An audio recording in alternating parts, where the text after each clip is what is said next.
Yo, this is Rich Latta from One Nation Radio. This is brought to you by the Social Suplex Podcast Network. We present to you the Ace of Podcasts, Keepin' It Strong Style. Let's go. It's the Ace of Podcasts, Keepin' It Strong Style. Covering New Japan, they ready to hold it down. Jeremy Donovan and the young boy Josh. Come and hit a job out and bury all the frauds. From the Tokyo Dome over to the G1. Social Suplex is the network where we can get it done. I'ma chill and let them have it, cause this is just an intro. Keeping the strong style, 6 stars from the get-go, boy. Yeah, from Tampa Bay to the Tokyo Dome, this is Keeping It Strong Style with your hosts, Jeremy Donovan and the young boy Joshua Smith. And thank you for listening. Welcome to Keeping It Strong Style on the Social Suplex Podcast Network. Jeremy Donovan here alongside the young boy Josh Smith. Want to thank you for downloading and listening to another week of Keeping It Strong Style. You can support our show and the network by subscribing on Podbean, Apple Podcasts, Google Play, Stitcher, wherever you get your podcasts, or you can go to socialsuplex.com, and if you go to socialsuplex.com/subscribe, you can sign up and get all of our columns and podcasts delivered right to your email inbox. How you doing this week, Josh? Oh, you know, Jeremy, I'm just here ready to record a fire episode of Keeping It Strong Style, the Ace of Podcasts. That's right. I had other obligations tonight, but I put them on the back burner because I'm trying to give back to this business that I love. Actually, that's not true. Jeremy wanted to record like all weekend, and I put the show on the back burner for other stuff. You left me hanging on Friday night, but I had to go over, man. Yeah. If you know what I mean. Yeah, I know what you mean. Want to give a quick shout out to Jordan Fox. You can follow him on Twitter at Fox the Podcaster. Somebody recommended our show to him on Reddit, and he said he listened to the show like 36 hours straight. Wow. Yeah. So obviously he was digging what we were putting out there, and he wants to join the Social Suplex team and start writing for us. And he's going to be launching his own podcast soon, and we're going to do some collaboration, appear on his show. We're going to have him on our show sometime. There might be some DC Marvel crossover action going on there. Yeah, yeah. So yeah, shout out to Jordan. Thanks for supporting us, and welcome to the Social Suplex team. And shout out to whoever that was, Private 1985, that recommended us. We don't know who you are, but thanks for listening to the show. That's kind of crazy. I think that was on one of those threads where someone was like, are there any good podcasts out there? And you see them pop up on Reddit, and you know, all the like OGs and like the usual like suspects get like listed, but no one ever lists us, and we always have to like be like, hey guys, we have a podcast too, it's pretty good. But I like looked on there and someone's like, I listen to Keeping It Strong, so I was like, yeah. And it wasn't one of us. It wasn't even us. It wasn't even a plant in the crowd. It's a real mark. Yeah, Keeping a Strong Style mark. So we appreciate that, guys. Appreciate all the support. You know, we're the little guy that's we're thinking we can get big, you know? I don't even care about getting big. All right, before we jump into the stuff, I know there was something from last week that we didn't talk about that you really wanted to talk about. Guys, I am so sorry. We did a review last week of the New Beginning that was Osaka. Yes. Yeah. And we gave a rundown. We had Rich here. He was distracting us and just ruining the business.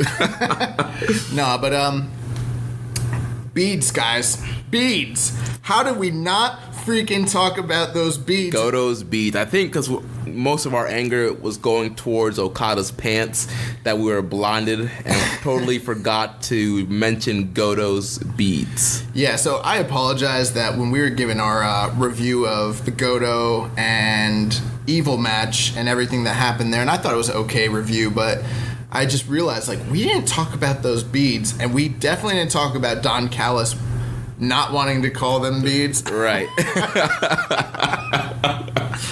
I mean, there might have been some sophomore calls on our end while we were watching the match. I remember Rich was like, he's choking him with the balls. Yeah, we're like, he's got those balls around his neck. So if people are wondering, like, oh, why was that match so bad? That's a prime suspect for why that match kind of underperformed. Yeah. There was one other thing I thought about on the show. You know, we talked about how much we liked the Sonata and Okada match. What's wrong with me? The greatest wrestler in the world. So the Okada and Sonata match, and I think we were both like firmly around like 4.5 on that. Right. And I think we both were like, yeah, it's a great match, and I think that was like to be expected. But one thing that we didn't really talk about, and I just want to get your thoughts on it before we like continue with the show, was how do you feel like Sonata comes off after that match? Well, I mean, I think it definitely helped elevated him. It shows that he could, be in the main event, a big main event of his show. It shows that he can hang with one of the best wrestlers in the world, in Okada. And we did see a little bit more personality from him in the build-up to these shows and the promos on the press conferences and the promos you can find on the English YouTube channel. Wearing the suits and sunglasses, like he definitely seemed like kind of more invested in this rivalry. So I definitely think it did help elevate Sonata's stock, and that if they really want to, sometime in the future, they could make him a world champion. And see, I don't know, man. I sat back and I watched it, and I remember thinking before the match happened that Sonata needed, for what I feel like they want to do with him or could hypothetically do with him, he needed like a star-making performance, not just a great match. Because at this point, like the floor for like an Okada match is like 4 stars, right? 4.25. That's like the bare minimum, because of how great this run is. But I was like, man, we need something that's like, this guy is special. You know what I mean? Right. And I don't know necessarily that after the match I came off feeling that way. I don't disagree with anything that you're saying. I think that it was a great match. I think that they do see potential in him. But I didn't like walk out of it thinking like, yo, this guy got made tonight. Yeah. You know what I mean? Right.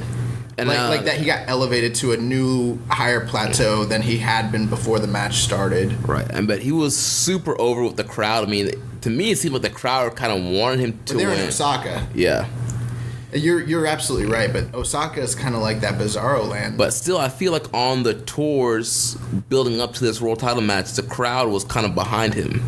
Yeah, I think the crowd was behind him, but I don't know if, like, after watching that, I feel like, I don't know, it's kind of like, for instance, like last year watching Juice lose to Omega, I was like, holy crap, this guy's on a new level. You know what I mean? Or like when Evil wrestled Okada in the G1, I was like, holy crap, Evil's on a new level. And after watching Sonata, I was like, Sonata's still great. He's pretty much right where I thought he was. I didn't feel after watching it like this guy's got main eventer status, like written all, you know what I mean? Right. I didn't feel like that coming out of that match for whatever reason. And it makes me wonder, like, where do they go from this, you know? I think we have our answer for Okada. Yeah. But I'm not sure what they do with Sonata, like, going out for it. And I was hoping that this wouldn't just be, like, you know, a title challenge for title challenger's sake. You know what I mean? I was hoping it would be something that's, like... Because, I mean, I think everyone knew Sonata was going to lose. But I was hoping it would be something that's like, well, when he loses... I'm not saying it hurt him in any ways. It wasn't like he got buried. It wasn't like he was bad. This was, at the end of the year, it's going to be one of the... on the short list of great matches. But I didn't feel like it was like... I don't know. You know, it wasn't like a Stone Cold and at the King of the Ring 1996 sort of like performance where it's like, this guy just broke out and, you know, he's on a new level. It wasn't anything like that. You know what I mean? Right. And I'm just wondering, like, when's that going to happen for Sonata? Well, I think it's going to be kind of hard while he's still in the tag team with Evil and being the tag champs. I think they're going to be probably tag champs for probably a few more months, I would predict. And I think for him to really break out, he's going to have to be singles. He might even have to be out of LIJ. Him and Naito? Yeah. Him and Naito might have to go at it for him to get that, like monkey off his back. Right. To become the guy. That might be what he needs to do going forward.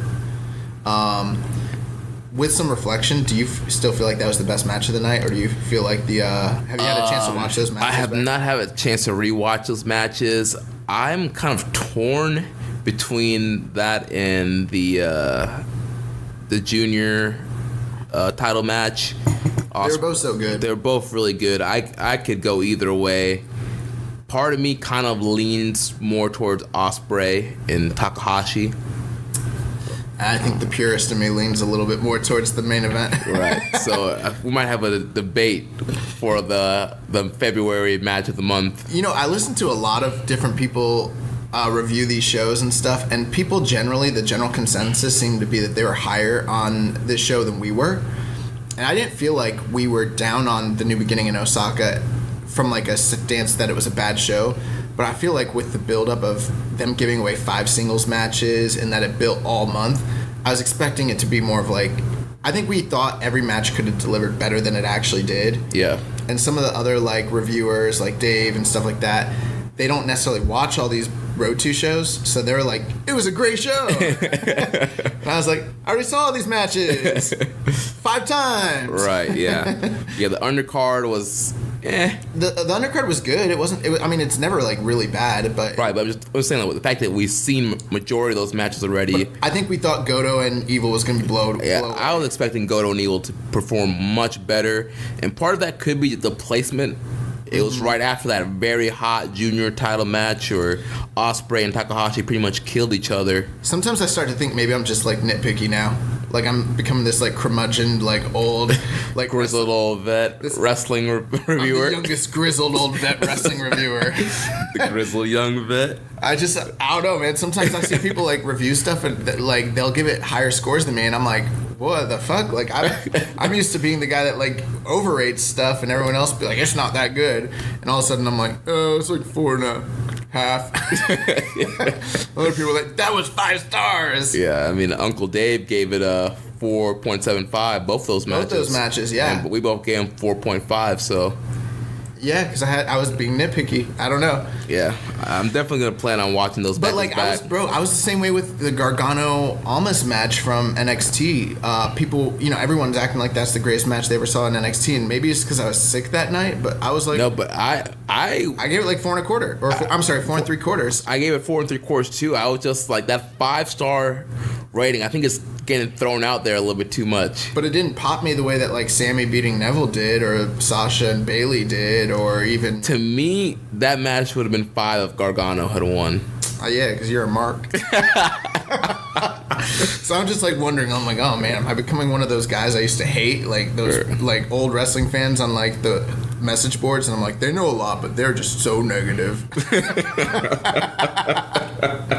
Oh man. So this week's show, this is a show where it hasn't been this way in quite a while, where we don't have any reviews to do. It's all previews. Right. We're getting ready for some big cards coming up this weekend. Yeah. February 23rd and 24th, we have the Honor Rising shows.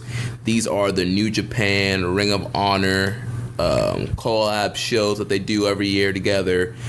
Kind of like Fantastica Mania, where they partner up with CMLL. It's kind of the same thing. Pretty much just like it. Partnering up with Ring of Honor. This time we're actually getting a collaboration.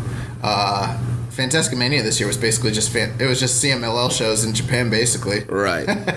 Yeah, there was not many New Japan guys here, but tons of New Japan guys on this card, on both these cards. These cards look good. Yeah. They look really good. So let's start at night 1.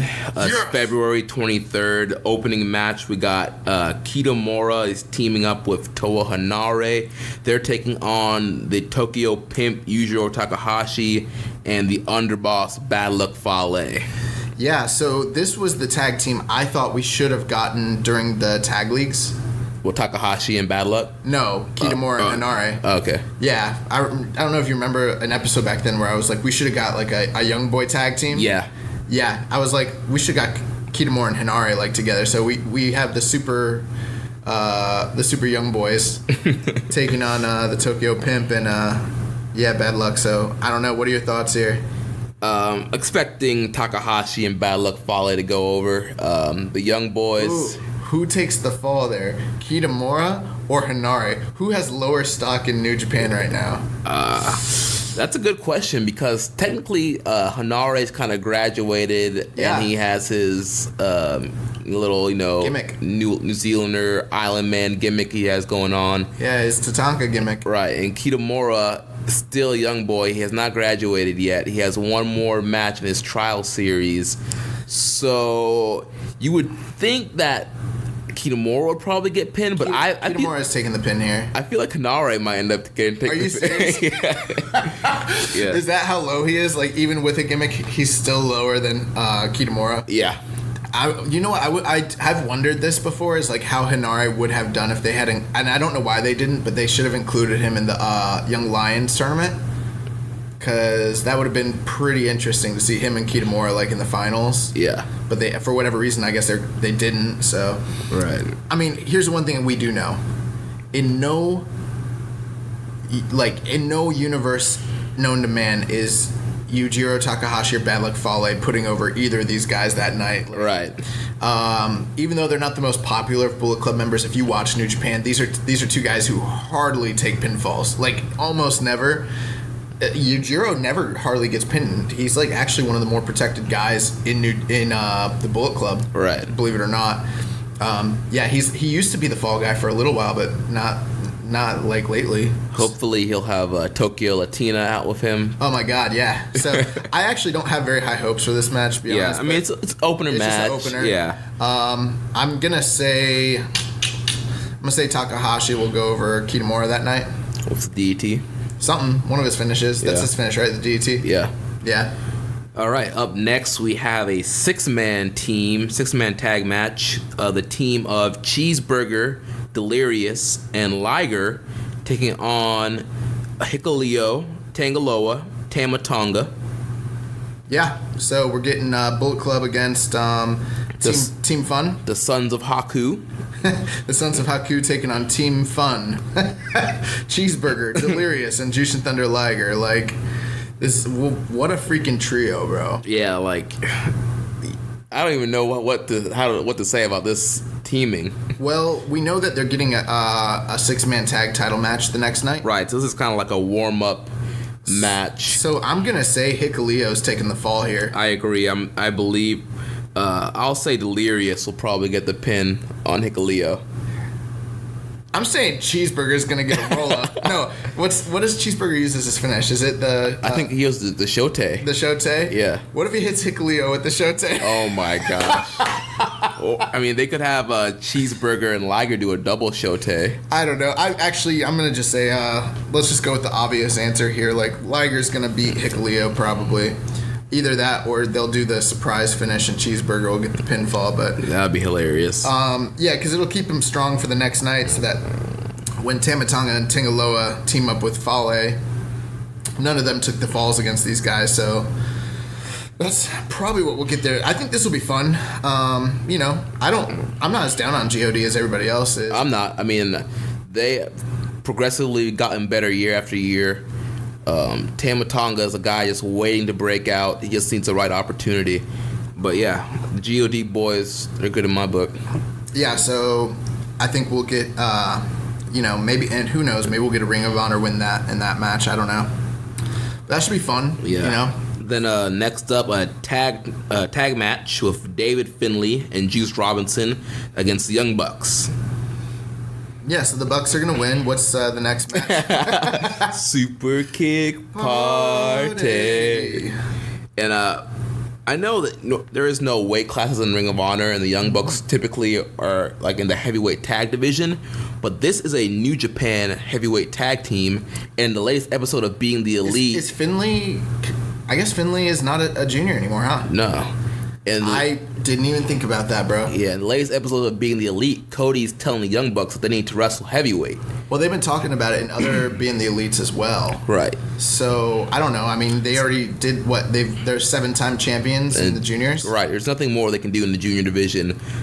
This possibly could be a first step at them in the heavyweight division. Well, we'll get to it later, but they already took their first step this past weekend. Oh, yeah. In Australia. Yeah, in Australia. So, yeah, we're going to talk about that a little bit later. So, I don't know. I mean, are the Young Bucks going to beat a New Japan heavyweight tag team, even though it's young boys? Like, not that Juice and Dave are young boys, but I mean, they're definitely, like, lower mid-card guys. Right, and this is a Ring of Honor show.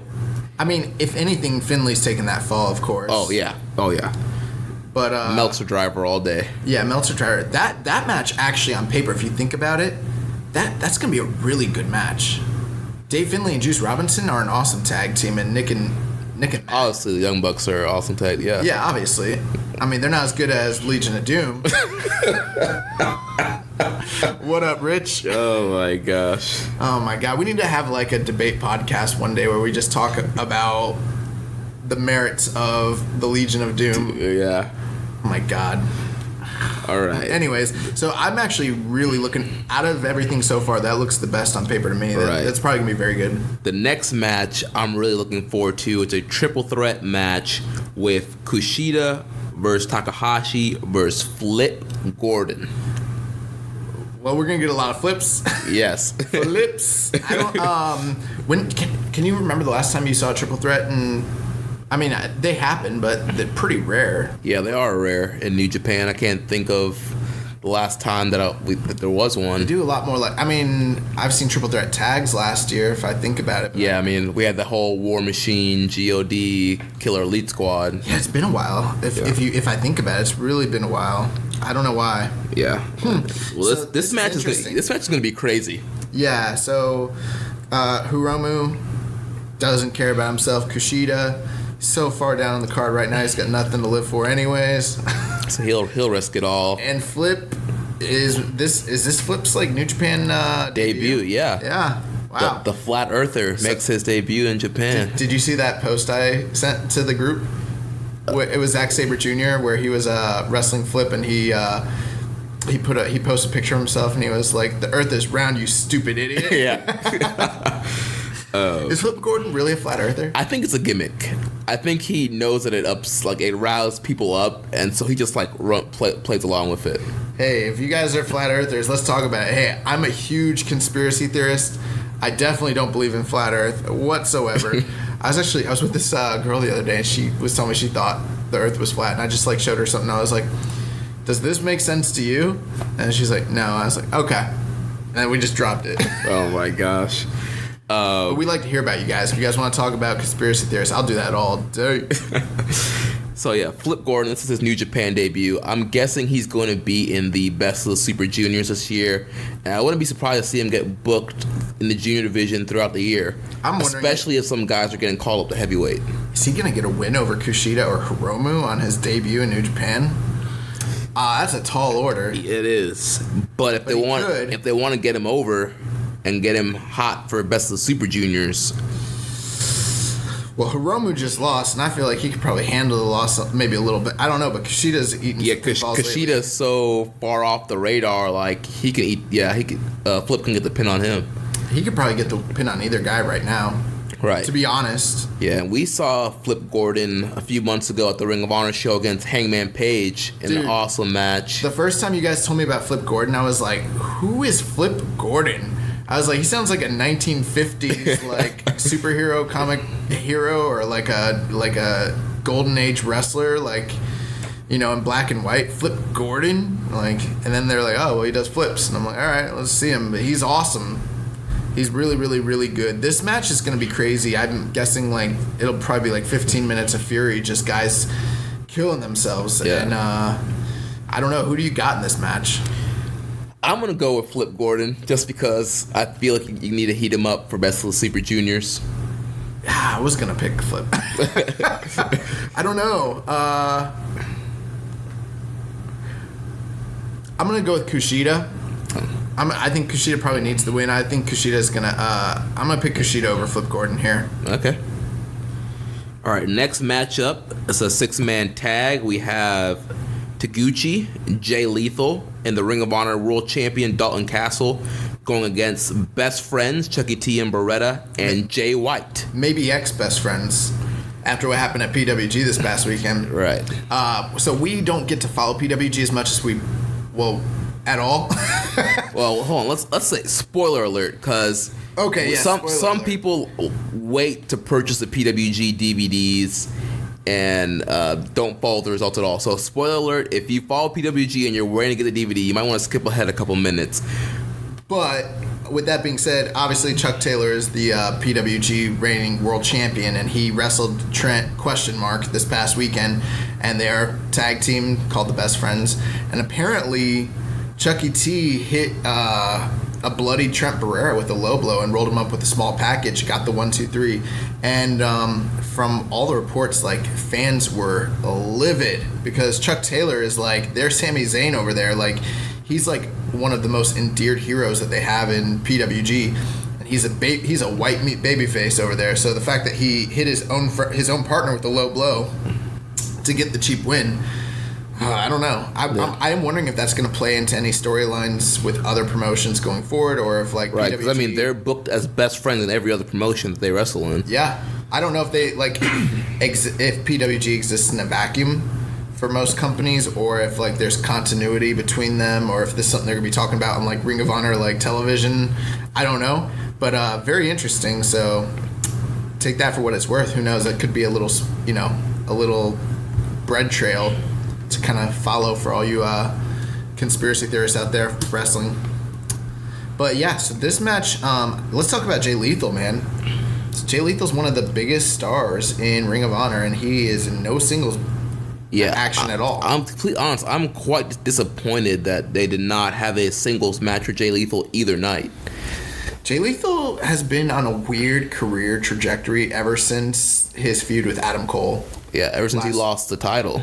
Yeah, ever since then. Like, after they shaved his head, he had the feud with Silas Young, and I think he lost that feud. He did, yeah. And then it kind of like cooled him down, and since then he's just kind of been doing different things, but he's been nowhere near like the man of that scene. Without the title and without Truth Martini in the House of Truth, it's been like a completely different Jay Lethal. I mean, we saw him job the other night. Yeah, last weekend. He runs a promotion here called Tampa Bay Pro Wrestling. It's a promotion in a school, and he was wrestling one of the top heels in the promotion. And spoiler alert for those of you people who are out there buying the tapes of Tampa Bay Pro Wrestling. If you don't want to hear this part, you might want to skip a few minutes ahead. He wrestled the top heel, Rod Grimes, and took the L. Yeah, but with that being said, one thing that was interesting about that match was when we watched it, it was so funny. I don't think I've ever been to a live indie match that had as much heat as that, ever. Like, that crowd was so freaking into that match. Too bad they put it in the middle of the card and it like killed the rest of the show entirely. But I mean, obviously Jay Lethal jobbing to like one of his students is nothing. Like, no one's gonna see that. Right. Probably no one would even know about it except for all the millions and millions of viewers that listen to our show now. But I am disappointed that Jay Lethal's not in any kind of storyline that's being progressed and he could have easily been in the next match that we're about to talk about after this. But yeah, so Jay Lethal's right there in the middle with Dalton Castle, Ring of Honor World Champion, and then everyone's favorite pervert, Ryusuke Taguchi. Yeah. And taking on this Chaos team. Talk about this Chaos team. It's going to be an interesting mix. So you got the Best Friends in Jay White. Best Friends kind of tend to lean more on the comedy side in some matches. And obviously Jay White is completely a serious character.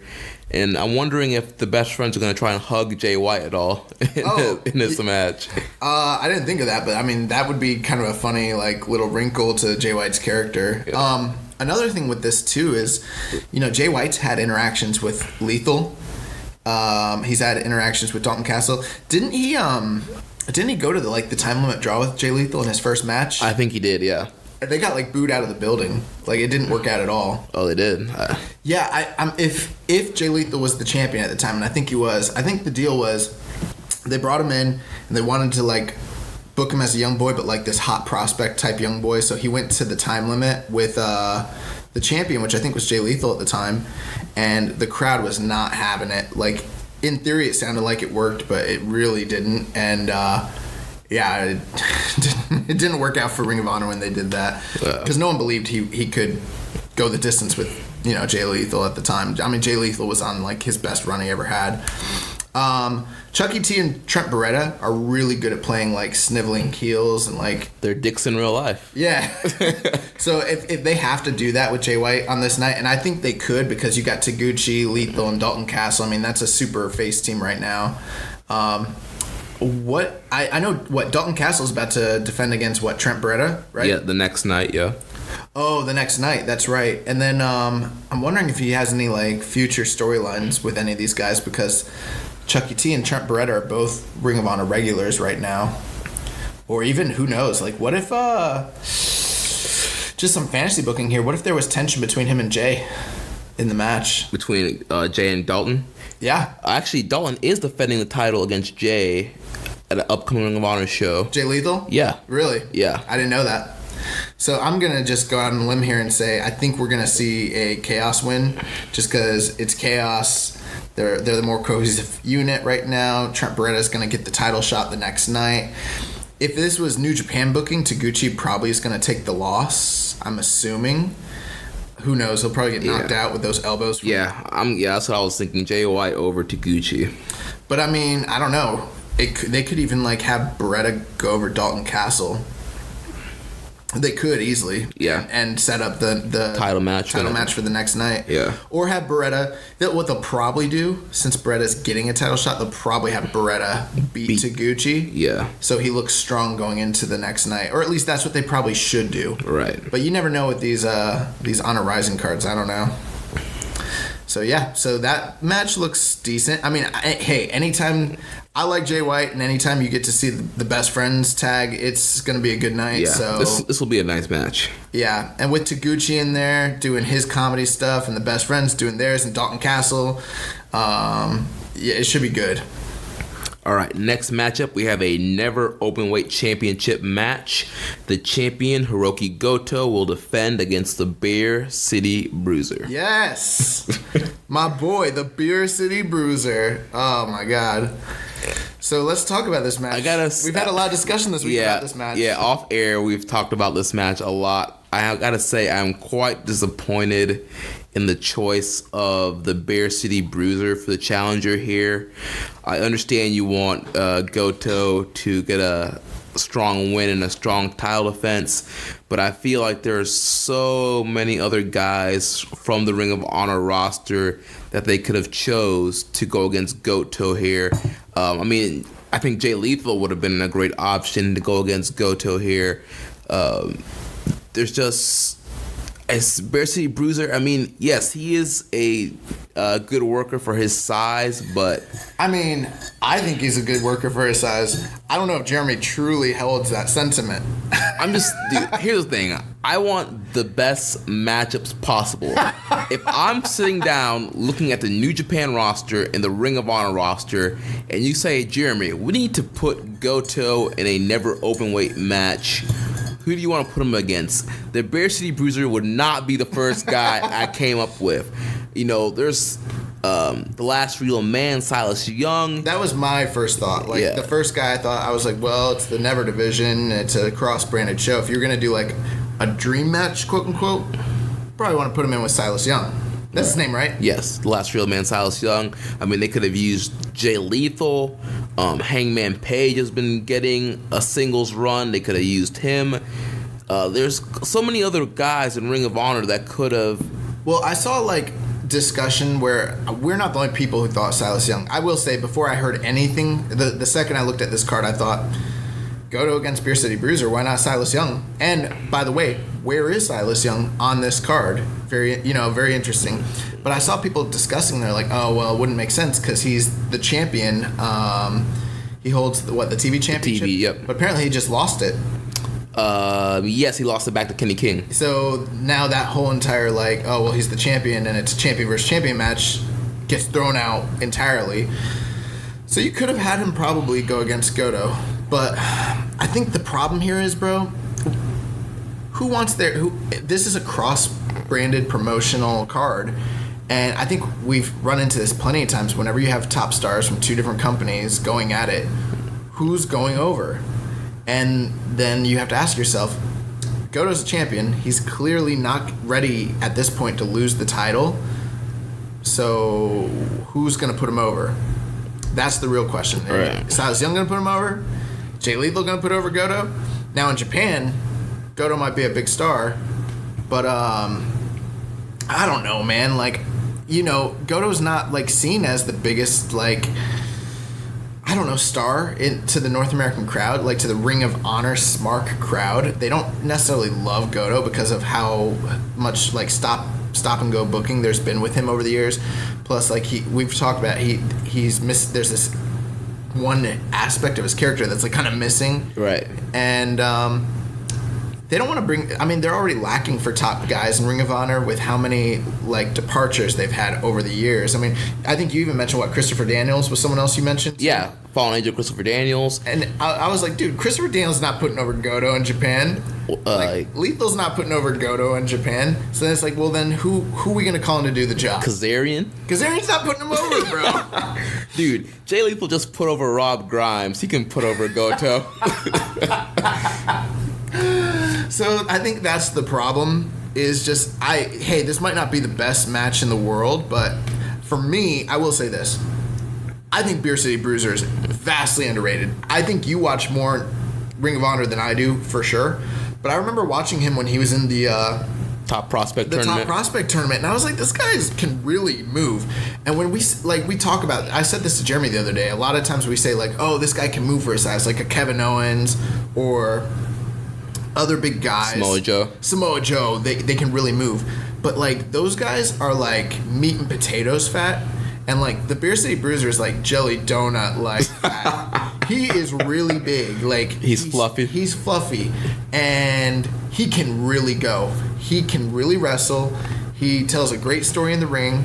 I've never seen him in a bad match. Now I've never seen him in a blowaway match. I've never been like, oh snap, this Beer City Bruiser match 4 stars. Like never seen that. But for his size, he's a really good worker, and I don't think that.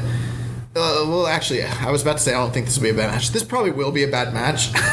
After all that putting over, you're like, this is still going to be a bad match. It's still probably going to be a bad match. I don't know. I don't think Goto and him have ever worked together, and I don't imagine there's like a great story. I'm not sure that the Japanese crowd is going to be like behind Beer City Bruiser or anything like that. But I don't know. I just want to give all the sides of the I want to play devil's advocate a little bit, I guess. Maybe. I don't know. Man, they could have had Christopher Daniels dressed up as Curryman. Yeah, Curryman is over in Japan. Exactly. They could have Curryman versus Goto, man. That would have been a hot match. They could have had the American Dragon come in. The American Dragon and Daniel Bryan are 2 different guys. Come in with the mask. Yeah. And win the title. And then beat everybody. So, I don't know. I don't expect much from this match. I just think, like, I don't know. They didn't have anything for Goto to do. They wanted Goto on the show. He's got to beat somebody. I mean, people didn't like when it was Punishment Martinez last year. Who's the one big black guy that was in the 4-way with them on pay-per-view the other night? Shane Taylor. They could have done Shane Taylor. He's pretty good too. Yeah. I don't know. Yeah. I mean, Shane Taylor would probably be he'd probably be a better guy, but Goto's gonna win, so it's like might as well do Beer City Bruiser. Yeah, I guess so. All right, so moving on to the main event of night 1. Big 6-man main event here.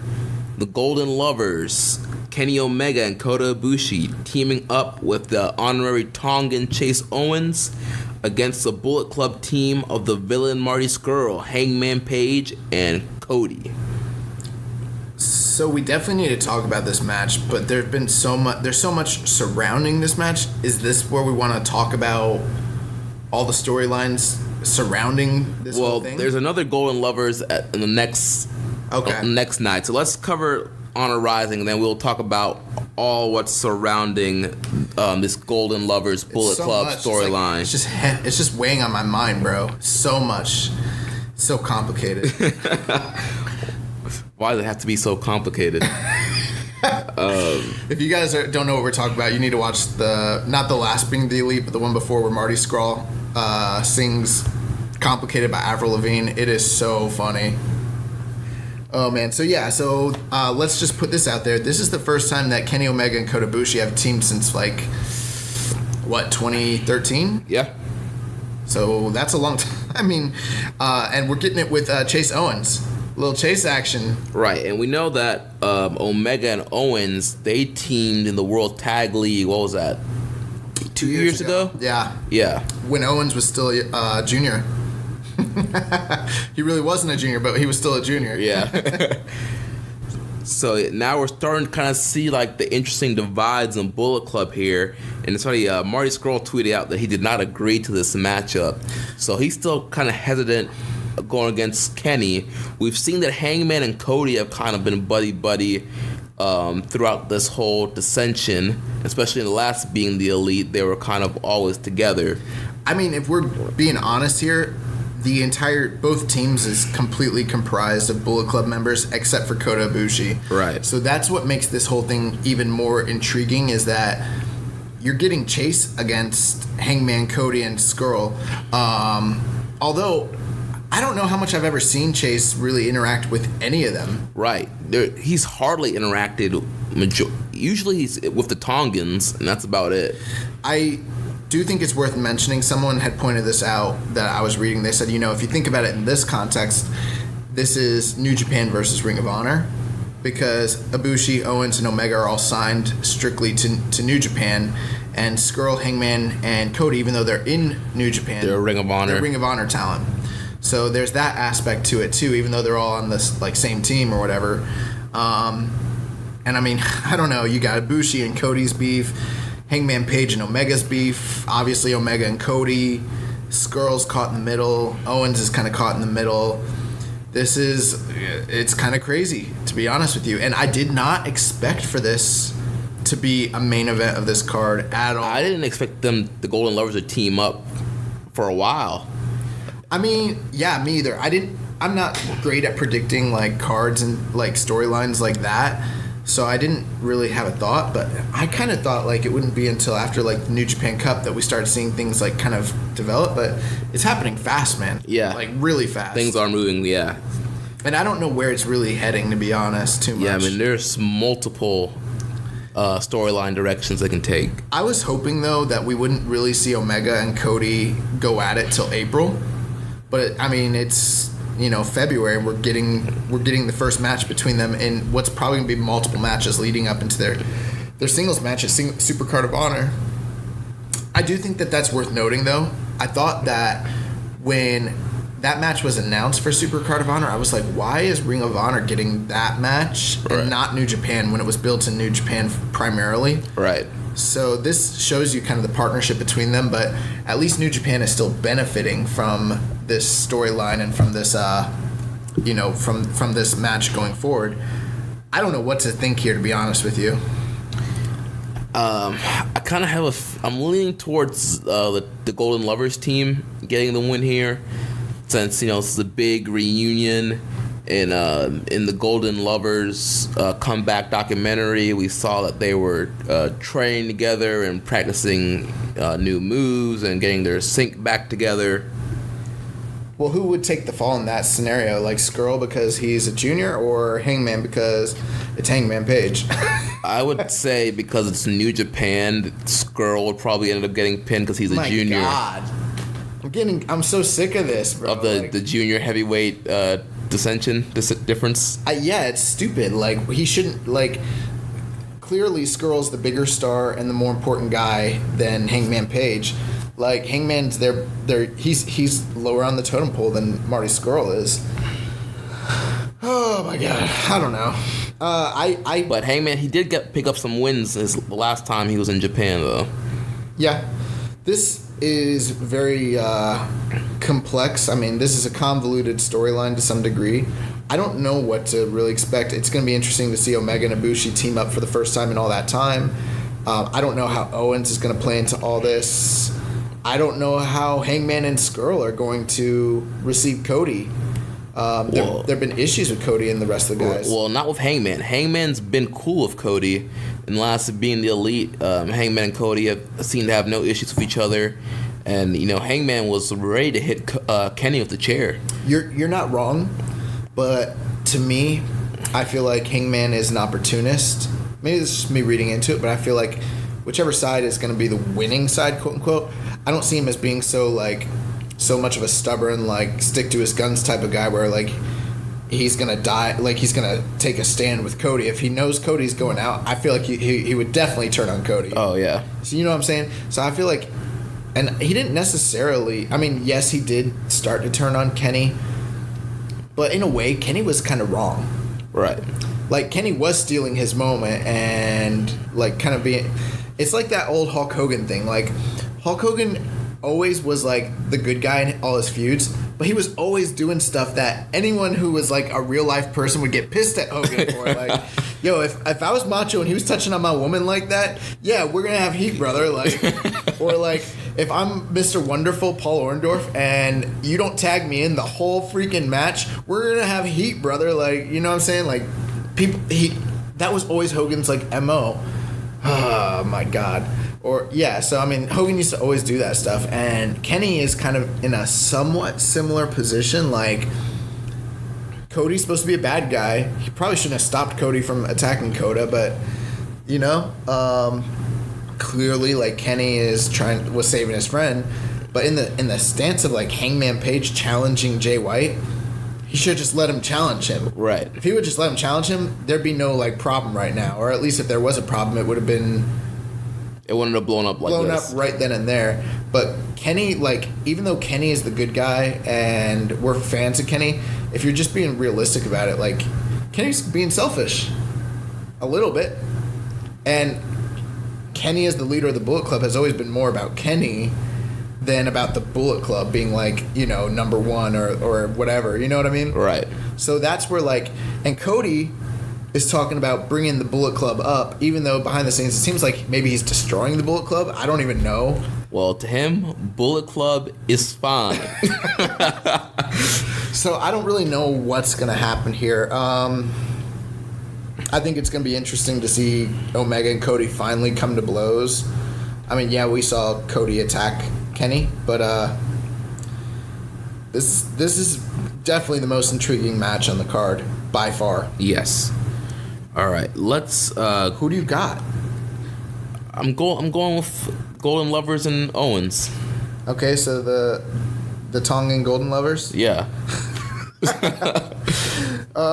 Yeah, I'm gonna go with them too, just because I don't feel like it'd be a great way to start off that feud with having Omega and Ibushi lose their first match back together. I mean, there is a chance maybe Owens could get pinned if that team was to lose. Yeah, that could happen. I mean, that's kind of Chase Owens, like, that's his role. I love Chase Owens. Yes, so do I. I can't keep telling you guys how much I'm putting this guy over. Like, I'm almost like a bigger Owens mark. No, that's overkill. I like overselling it. But I like Owens a lot. Like, I really, really like him. So yeah, so this seven matches, huh? Yeah. Man, that's like what the last card was like 12? It was a lot. Yeah, something like that. It's gonna be a nice change of pace to have like 7 matches on a night. Yeah. So night 2 is February 24th.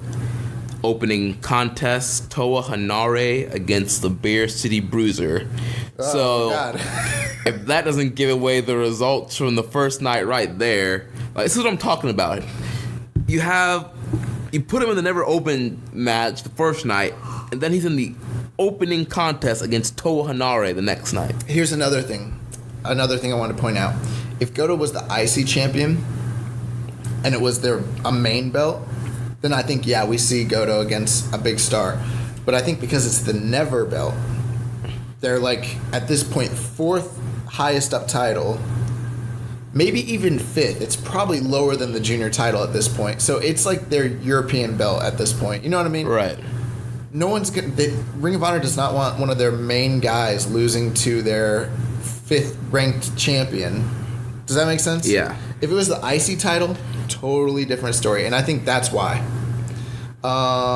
Is Hanare beating the Beer City Bruiser? Interesting. I think this is going to be good, actually. I'm more excited about Toa Hanare and Beer City Bruiser than I am about Goto and Beer City Bruiser, to be honest with you. Like, Hanare, I don't really like Hanare. I know a lot of people like him, but the way he just fires up and, like, shoots on guys and hits them so freaking hard. I think this is a good opportunity to give Hanare his first win. Beer City Bruiser's a stiff guy. Yeah, he is. Like, he hits hard, so I think this is going to be interesting. Yeah, I think Hanare could win here. I'll go with Hanare. Yeah, I'm feeling Hanare here also. Although I don't know, they could pay Beer City Bruiser back for losing to Goto the night before. Yeah, it'll be interesting. I'll stick to my guns. Hanare. All right. All right, next matchup, we have David Finlay, Juice Robinson, and Jay Lethal taking on Hikuleo, Chase Owens, and Yujiro Takahashi. Wow. Why isn't Jay Lethal in a singles match, man? It's still blowing my mind. It's blowing my mind too, man. I don't get it. Like, I understand maybe not a title match, but there's got to be somebody that they could have did a one-on-one match with. I remember I actually paid for the Best in the World pay-per-view when he wrestled Jay Briscoe. Oh, for the title? Yeah, they got me. They worked you, brother. They worked me. And at the time, I was like, dude, this guy's got to go to WWE. And at this point, I'm starting to feel like, man, he might have made a mistake not going because he did everything there is to do in Ring of Honor. And there's nowhere else for him to go, really. And he's never been... I feel like maybe part of the reason is he's never gotten over in Japan. Every time he's been there, they've been dead for Jay Lethal for whatever reason, you know? None of his match... I mean, like, we talk about Cody being dead. Like, Jay Lethal's way worse. Yeah. So I don't know. I don't know what's going to happen. I would hope that he'd get better, like, more well-received in Japan because I think Jay Lethal's fantastic. Well, he's teaming with... Juice and Dave. Yeah, and those are... Well, Juice definitely is over with the crowds. Dave depending on the city, I feel gets good crowd reactions.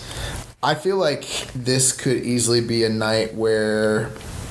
I don't know. I feel like Bullet Club's going to get the win here. I feel like Jay Lethal's team's going to get the win. He should, but they got Dave Finlay on their team. And I just have this rule of thumb, like, if Dave Finlay's on the team, they're losing. It doesn't matter, like, if Tanahashi's there. That's a good analysis. I think, you might be right. I think Bullet Club might actually get the win there. I'm going to take...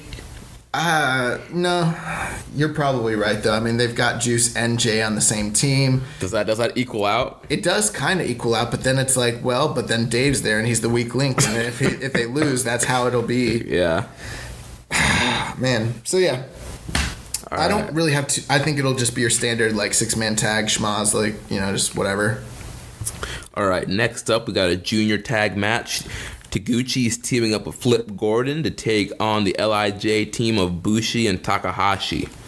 Nice. That will be good. I'm taking LIJ. Yeah, I mean... We've mentioned this all the time, how cohesive LIJ are. They're the more established team. I think Flip gets the win the first night, and then Takahashi will get a win here.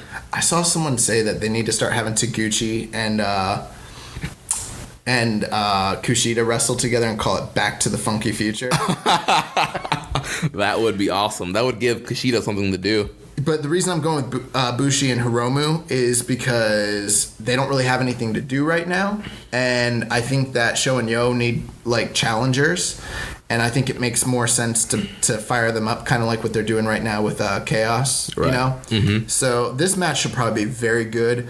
I love the team of Bushi and Hiromu Takahashi, and I hope that they start, like, teaming together more. So I'm going to go with them, just hoping. And then we have the fourth match here, 60 minutes. Time limit. Never open weight. 6-man tag team championship. We have the team of Cheeseburger, Delirious, and Jushin Thunder Liger taking on Fale, Tamatanga, Tangaloa, the OG Bullet Club. So, what's going to happen here? I think the Tongan boys are going to successfully defend the never 6-man titles here against Cheeseburger, Delirious, and Liger. I do too, but let's put this out there.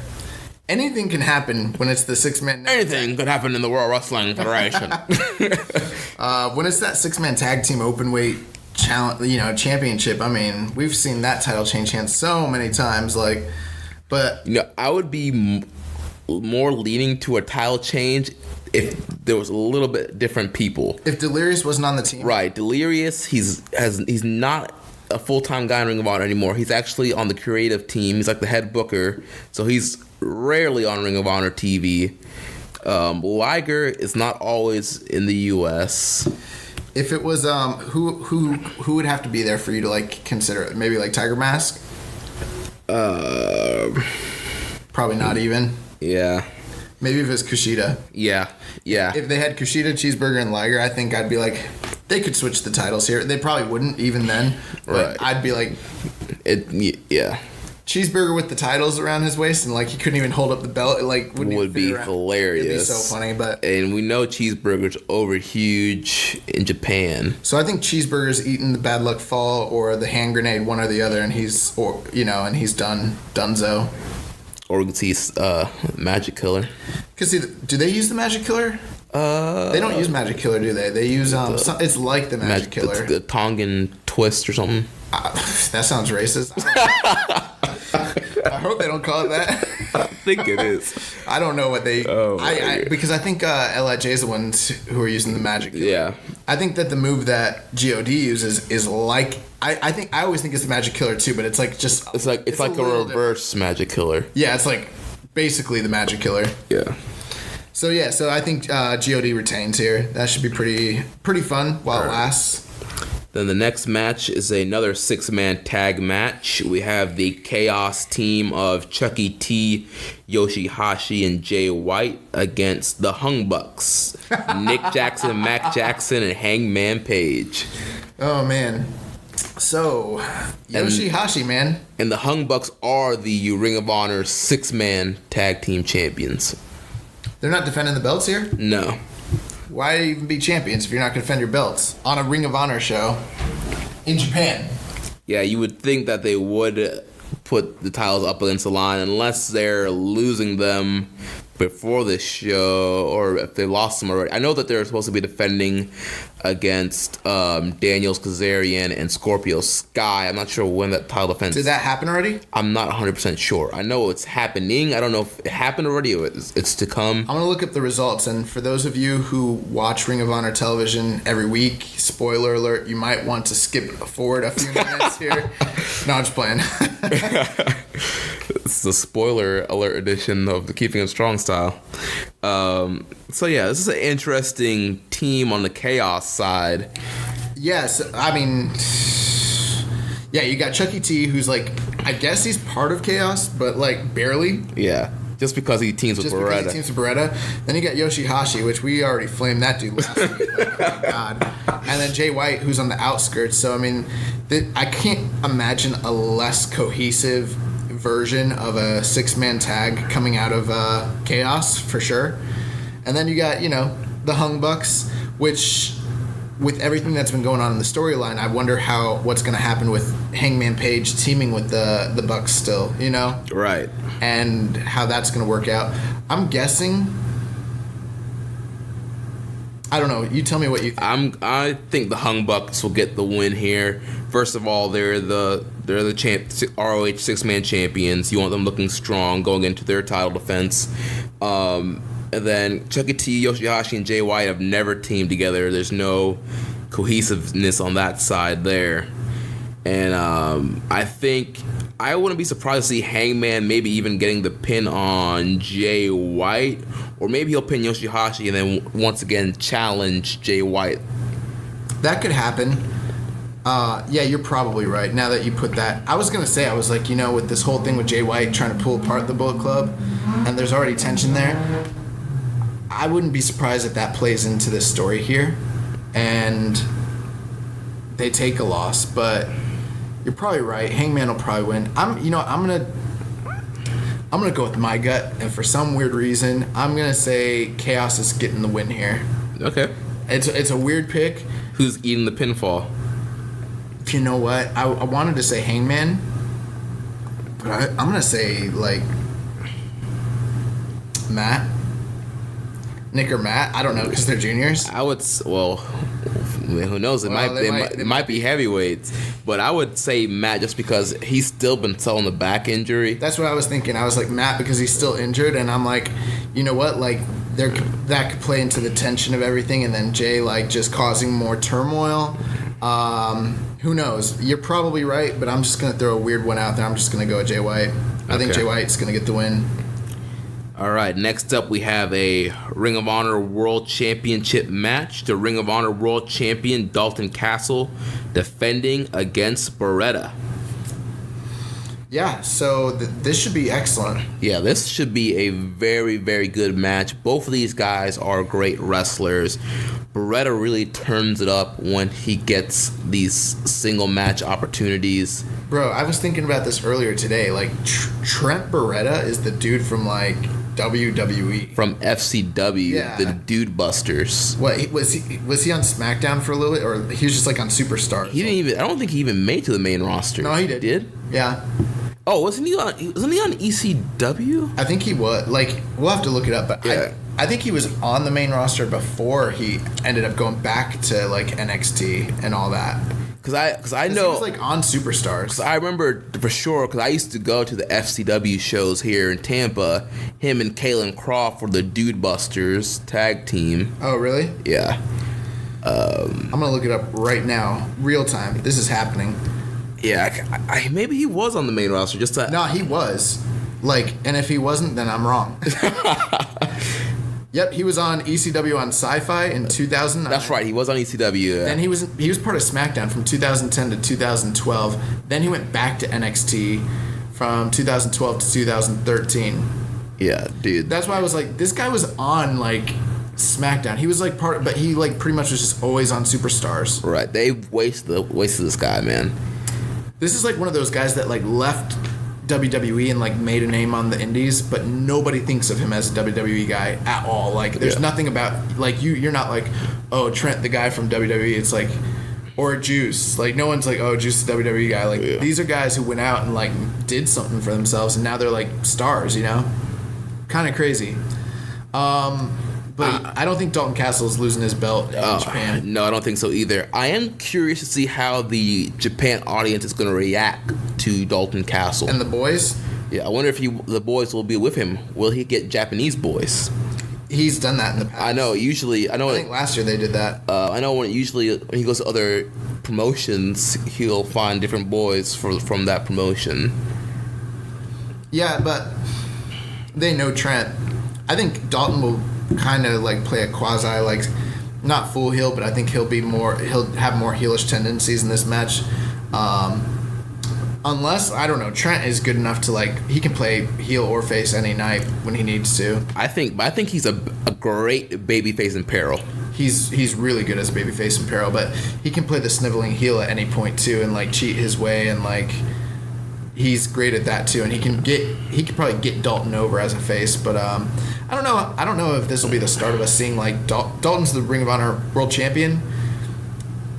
In the past, they used to, like, really bring in the Ring of Honor World Champion for shows, and they've kind of gotten away from that ever since. Well, I guess they haven't. No, because Cody was.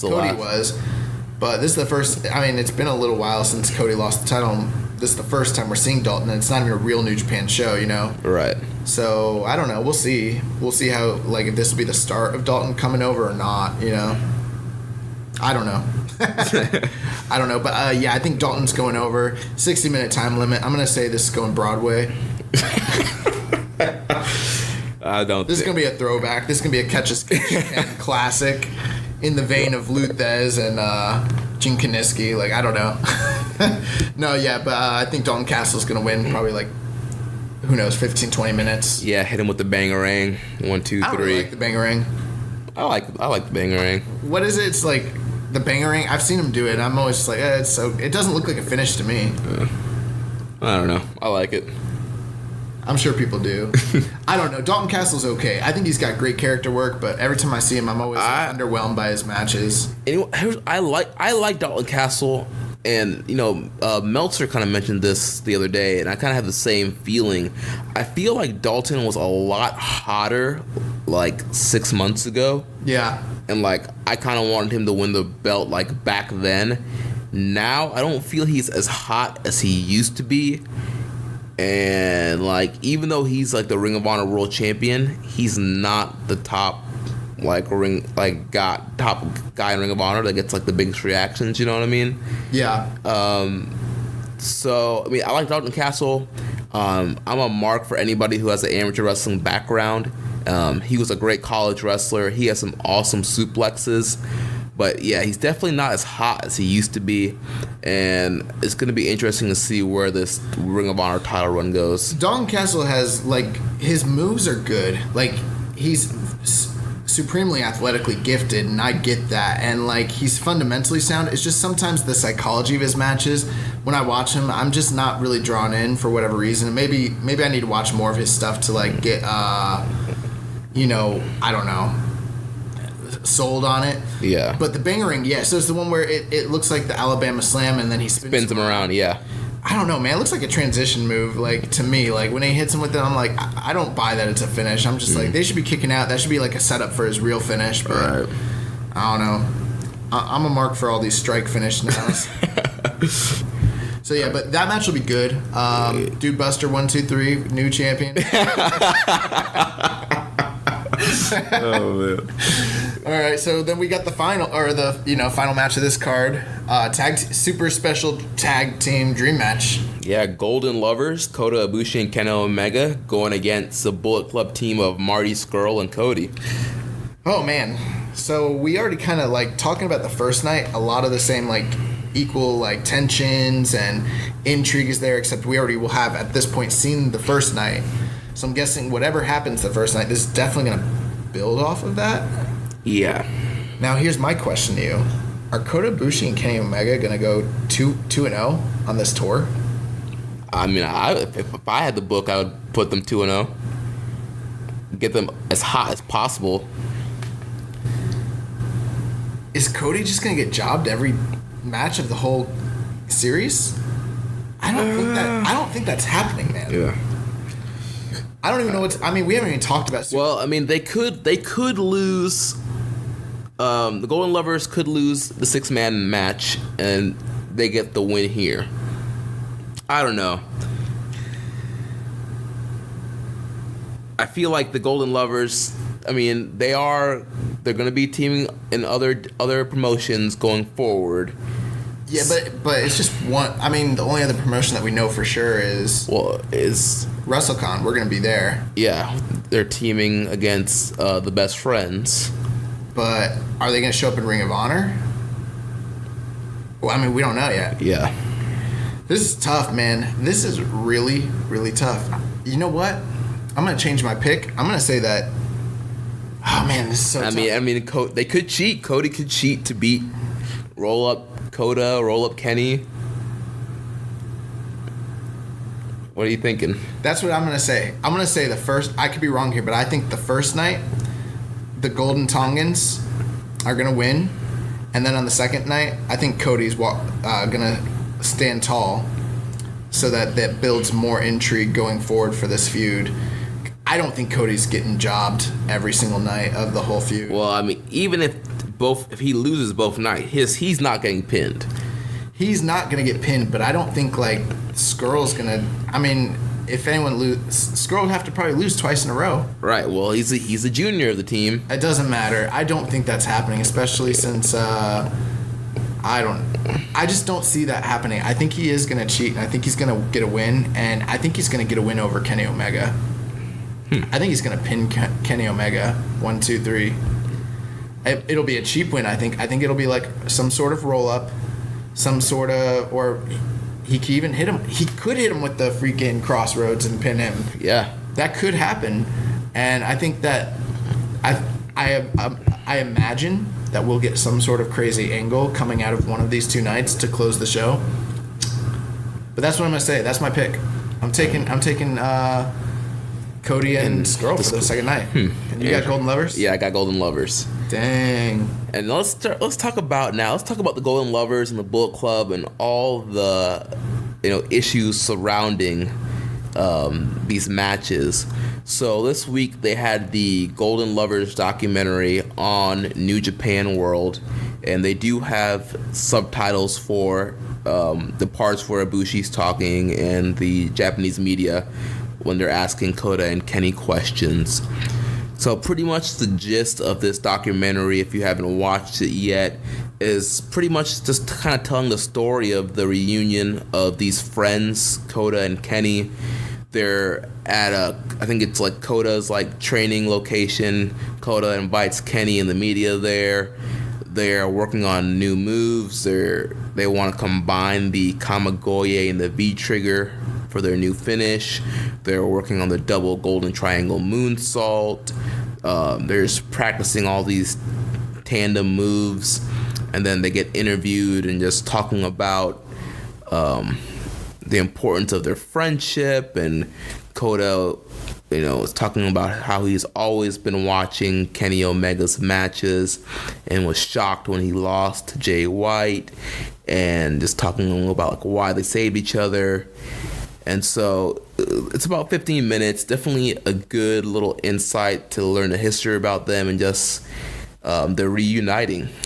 It was done really well. Yeah. Like the way it was shot and presented, like New Japan's team is excellent at putting together like videography. I don't know if anyone saw the one that they did with Jericho like on the road recently, or the one they just did with Sonata. Like when they do these special behind the scenes, like they do really good work. And the Golden Lovers documentary was done really well.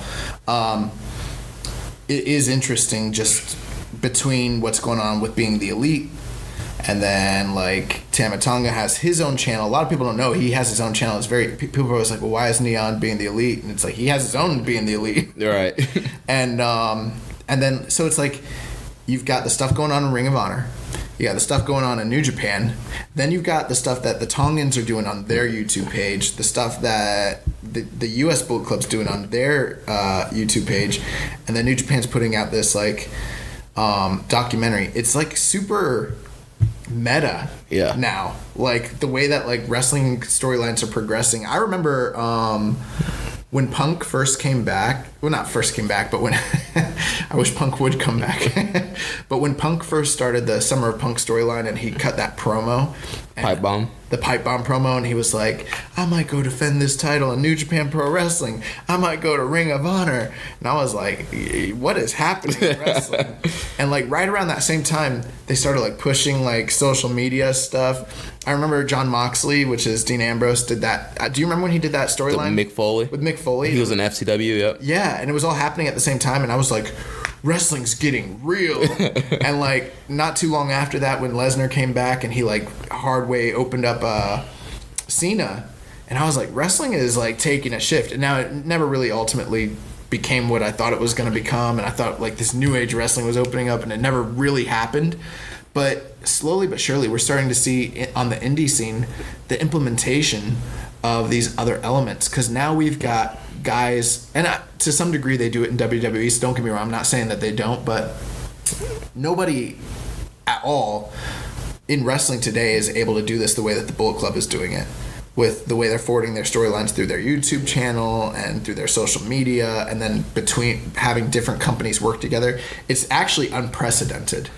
Right. And I don't know what's going to happen. So, well, and one of the big things in this whole storyline is what exactly happened in room 710. I know something I'm joking, but I'm serious. Like, what happened in room 710? It's starting to get kind of like weird. Like, everyone's talking about it. Well, in Being the Elite, Nick and Matt, they had a therapy session with Flip Gordon. They told Flip what happened in room 710, but we didn't hear it. But in the Golden Lovers documentary, the Japanese media did ask what happened in room 710. And Kenny Omega said it was a peace treaty, a peace offering between, he talked about how Nick and Matt are his best friends, and he wanted to make sure that he was cool with them. Yeah, it's kind of, because those guys are like fans of like, different like pop culture and stuff, and when they talk about like room 710, it reminds me of like in The Shining, like room 234. Like, what happened in room 234? Like it's really like weird. So let's give a rundown. So like during the Golden Comeback documentary, they basically talked about the fact that like they're going to be teaming together going forward, right? Right. Essentially. So like they kind of said that. Did they make any mention of like the Bullet Club or what's going to happen with that? Pretty much, Kenny was just talking about, yes, there is dissension in the Bullet Club right now, but he was more focused on saving his friendship with the Young Bucks. Gotcha. Yeah, and he was talking about, how, yes, the Bullet Club used to be like all about underhanded tactics, but he always didn't agree with those methods. But he was just like the junior guy in the Young Bucks, and the Bullet Club, and he had no say. But when it was time for him to take over the Bullet Club, he didn't want it to be about them cheating and underhand tactics. He wanted. I mean, that's what he says. I don't know. He says he wants. I still remember the Tanahashi match. I still remember the Michael Elgin matches. So he can say that. But I remember he was a heel. That man was a heel. But he said he wanted the Bullet Club to be about them being the best wrestlers, bell to bell. I guess. I mean, whatever. That's not, to me, like, the Bullet Club, when they first came out, the whole idea of, like, the Bullet Club was, like, they were mocking the fact that everybody in New Japan was shooters. So they were calling themselves the real shooters, even though none of them could actually, like, shoot. Yeah. And the parody, just that, like, Japanese people think that Americans love guns and, like, that's what they think about us. They're like, they love guns. They're Americans. They eat red steak and they eat potatoes, you know. And they shoot guns. They shoot guns and they drink beer and they love Trump. So I mean, that was the idea. Like, that's why they were the Bullet Club. But it was about, like, bringing the gang mentality of Western factions into New Japan, and you'd kind of seen that with some groups in the past. It's not like they're the first ones ever, but they were the most notorious and they brought the most notoriety. And in New Japan, they took it to a new level, like, where it almost got ridiculous how, like, they weren't losing any matches because they were just cheating every match, and the freaking refereeing never stopped them from, like, implementing this stuff. I mean, dude, Kenny Omega's matches and, like, freaking Prince Devitt's and AJ Styles, the whole group would be out there with him. Right. It's like they'd come out there for a title defense, and you've got, like, 12 guys outside, and then you got, like, Tanahashi out there with, like, who? Like, Captain New Japan. Like, fuck, oh, heck. How's that gonna help? And even he switched. Right, Bone Soldier. My God, that was like one of the. They talk about jumping the shark. That was like one of the first signs. Like, oh my, this is terrible. But yeah, so what happened on Being the Elite, basically, with Cody and them? So pretty much Cody's whole thing is Bullet Club is fine. He made the T-shirts. He got Barry the drug-free bear. What is that? Well, you know, the whole, Being the Elite, their whole thing is they're drug-free. They don't drink. They don't. Being drug-free is the way to be. They're straight edge, brother. And so, yeah, the bear's name is Barry, B-U-R-Y, like I'm gonna bury you, brother. That's kind of funny, but I don't know. And so he's pretty much trying to be buddy-buddy with everybody. He's telling the Young Bucks they need to be heavyweights. He's telling Marty Scurll he needs to start a real villain club. At one point, the Young Bucks were going out for their match, and Nick left his phone on the couch next to Cody, and Kenny was calling, and he hit decline. Oh, really? on the call. Well, it was funny when he said that. He was like, well, Matt likes me better. Yeah. So he hit decline the call, and, like, Barry, like, stuck his head around the corner. He's like, what are you looking at, Barry? Don't judge me. Go take a poop in the woods or something. Oh, my God. We talk about, like, how Jay White has this underhanded character, and it seems like he's causing dissension in his group and trying to tear apart, like, the Bullet Club, but these underhanded tactics, you do start to question, like, what are Cody's motivations? Is Cody just trying to take over the Bullet Club and make it into what he wants it to be, or is he, like, actually, like, trying to destroy it? Because it almost seems like that's what maybe it's what he's trying to do, or maybe he doesn't realize that that's what he's doing and he just can't help himself. Yeah, I think ultimately he wants to lead the Bullet Club, right? But I don't think he realized that he's tearing it apart by trying to boot Kenny out. Yeah. Well, Kenny needs to go anyways. Yeah. And then also there was one scene where Marty and the Young Bucks are in a hotel room meeting, and Marty called the Young Bucks the real leader of the Bullet Club. Who did? Marty. He called the Young Bucks the leaders? Yeah, he said, we all know that the Young Bucks are the real leaders of the Bullet Club. I mean, in a way, that's kind of true. Like, the fact of the matter is, when when they were calling AJ Styles the leader of the Bullet Club, he was, like, technically the de facto leader, but he was only the de facto leader because what's his face? Carl Anderson. Carl Anderson gave him that distinction. Carl Anderson was, like, the quote unquote co-leader, but he was one of the OGs, so, like, his, like, basically approving of him and giving him that leadership role is what solidified him. It's like in mafia movies, like, he made him, Right. And the Young Bucks made Kenny. because when Kenny kicked AJ out, if they hadn't got behind him, it wouldn't have worked. Right. And like the fact, and I don't know if you remember this, like when Adam Cole was trying to kick him out, and they were like, "We brought you into the into the Bullet Club." Adam Cole tried to fire the Young Bucks. Yeah, they're like, "You can't fire us." Like, I don't think that Omega could really kick out the Young Bucks unless everybody got behind it. They kind of are like, they facilitate that I was gonna say Ken Anderson. Kennedy. That Carl Anderson role where like, yeah, they make Kenny Omega, and if they kick Kenny Omega out, then he really is out. I don't think Cody has the ability to kick him out, and if they approve Cody, then Cody's the leader. I don't see them as being like taking on that sole role. It is weird though, because I mean, Fale's the underboss. But yeah, so I mean, and then we still don't know what's going on with the Guerrillas of Destiny. Right, they've kind of been in the background. I mean, Tama has made kind of a few calm moments against Cody. Yeah, it looks like he's siding more with Kenny in this whole thing. Really strange. I mean, the angles that they did to build up to this, like at the New Beginning, were incredible. And then what they did at, like, the stuff they're doing online is very like creative and stuff, but I'm starting to be like, okay, when's the payoff coming and where is this actually heading?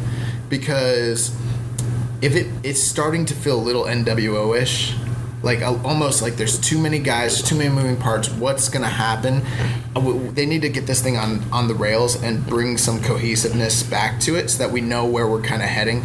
Not like to where we need to be able to anticipate or expect everything, but just reel it in, like tighten it a bit, you know? Well, I think we're going to see two big things. Something big is going to happen at Long Beach. Nick Jackson had a vision of the Long Beach sign at the end of the Being the Elite. So there's going to be... He's clairvoyant now? There's going to be some kind of match at Long Beach. I think that's going to progress the storyline. And then... we might get like the whole Bullet Club against the whole Bullet Club. Right. Wow. Also, Super Card of Honor, Cody and Kenny. Obviously, at the end of that match, that could probably be the blow off of this. Well, it probably will be the blow off of the Cody Kenny rivalry. That might be the can of worm that completely destroys the Bullet Club. Depending on what happens in that match, that's going to determine the future of the Bullet Club. I think this is just my prediction. I think you'll see Tama and those guys be like, you guys want the Bullet Club. The Bullet Club isn't what it was, and without us, there is no Bullet Club. You guys can have it. Forget the Bullet Club. We're this now. I think that's what you're going to see. I think that's why they've kind of been so silent. Yeah. And I think you're going to see, like, Tama and Tenga. I mean, they're all Tongan guys. They're all New Japan talent. I don't think they have any part of this at all. I think eventually that's what I don't think you're going to see Tama be like, I'm the leader. You're going to see him be like, y'all ruined this. We're taking our ball. We're going over here to play over here. Y'all do what you want to do. I think that's what's going to happen on that side of things. That's my prediction. But I am wondering. I think I said this to you before. So this is what I see happening. I think ultimately, down the road, I think we're getting the Young Bucks going away at the end of the year. And I think so is Kenny. And I think that the Golden Lovers will be their own thing. I think eventually, Kenny's leaving the Bullet Club at some point, whether it's now or later. I don't know when. And I think that we're going to see a breakup between the Golden Lovers, which will lead to a final match between them at Wrestle Kingdom, this coming Wrestle Kingdom. And I think that will be like the blow off for Kenny and New Japan. And I think Kenny puts over Kota Ibushi and he leaves. I think that's what this is. I think this whole year-long feud is going to lead to that. That's the real blow-off to the whole storyline. Well, we've heard them say numerous times that they want the Kenny-Kota match to happen at a special event and for a special storyline. They didn't want to throw it away on any random show, just because it's a dream match. They almost did it this past year. Right, but Omega was very adamant that he did not want to do it yet. It wasn't the right timing. So obviously, I agree with you. I do believe that this is gonna have a Golden Lovers clash at some point. I'm not so confident right now to say that Kenny and the Bucks are leaving New Japan just yet. I'm not fully confident of it, but I think at some point it's probably likely to happen. And I think, being the Elite can't go on forever. The Bullet Club can't go on forever. And I think these guys have to have an exit strategy. I think that's where it's leading to. Now, I don't know if this is going to be a split of the Bullet Club or if it's going to be either Kenny's got to go or Cody's got to go. But I feel like what we could see, I think we end up getting a swerve where the Bucks kick Kenny out. Yeah, that's completely possible. And more of this Bullet Club stuff also progressed on the Australia shows. Yeah, so I did see where after one of the matches, Cody cut a promo and said everything with the Bullet Club is fine. But later on in the night, when Kenny had his match, he said everything with the Bullet Club is definitely not fine. Right. So, as far as the Bullet Club stuff, you had Kenny Omega teamed with Bad Luck Fale and Gino Gambino. They defeated Kushida, Juice, and Toa Hanare. So, once again, looks like Bad Luck is siding with Kenny. Also, Kenny's been teaming with like the New Japan Bullet Club guys more. Right. In Sydney, you had Kenny teaming with Bad Luck Fale, Chase Owens, Tama Tonga, and Tangaloa. And they defeated the Mighty Don't Kneel, Jonah Rock, Damian Slater, Marcus Pitt, Slex, and Elliot Sexton. So once again, looks like the Tongans are kind of behind Kenny. Those are the only two nights that have happened so far up to this point, right? Right. 216, 217? Right. Gotcha. And then in the main event, you had Okada, Jay White, and Ospreay. They defeated the team of Cody and the Young Bucks. Yeah, and they were billed as the Elite. Right. So that's what one other thing is. They've been billing when the guys that are part of the U.S. Bullet Club, they've been billing them as the Elite. And when Kenny's been teaming with like the other guys from Japan and like the Tongans, they're billing them as the Bullet Club, which is very interesting. Yeah, I don't know how that is going to end up working out. That might be the split you see as the Elite and the Bullet Club, right, becoming two separate things. There's so many different options at this point. It's really hard to pinpoint what's going to happen. Also, Ishii and Okada beat the Young Bucks the first night in the main event. Mm-hmm. And they said that was a really good match. So that's another like clue that we might be seeing the Young Bucks go to heavyweight. And they already had a heavyweight match last year. I forget which card that was, but they took on the Briscoes. So yeah, I mean they definitely could be going towards heavyweight at this point. Yeah. So hopefully they'll put some of this Australia footage on New Japan World. Well, do you want to talk about the spoiler? What happened on Ring of Honor for the tapings? Yeah.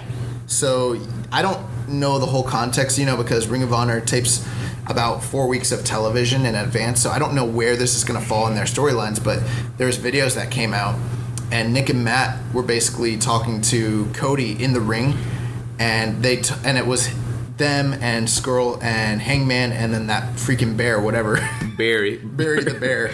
And they're all wearing, Bullet Club is fine shirts, and they basically on the mic they told Cody everything with the Bullet Club is not fine.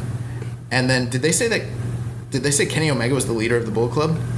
I think they did, yeah. I think did Marty Scurll say that, or was it Matt? I can't remember. I think it was one of the Young Bucks.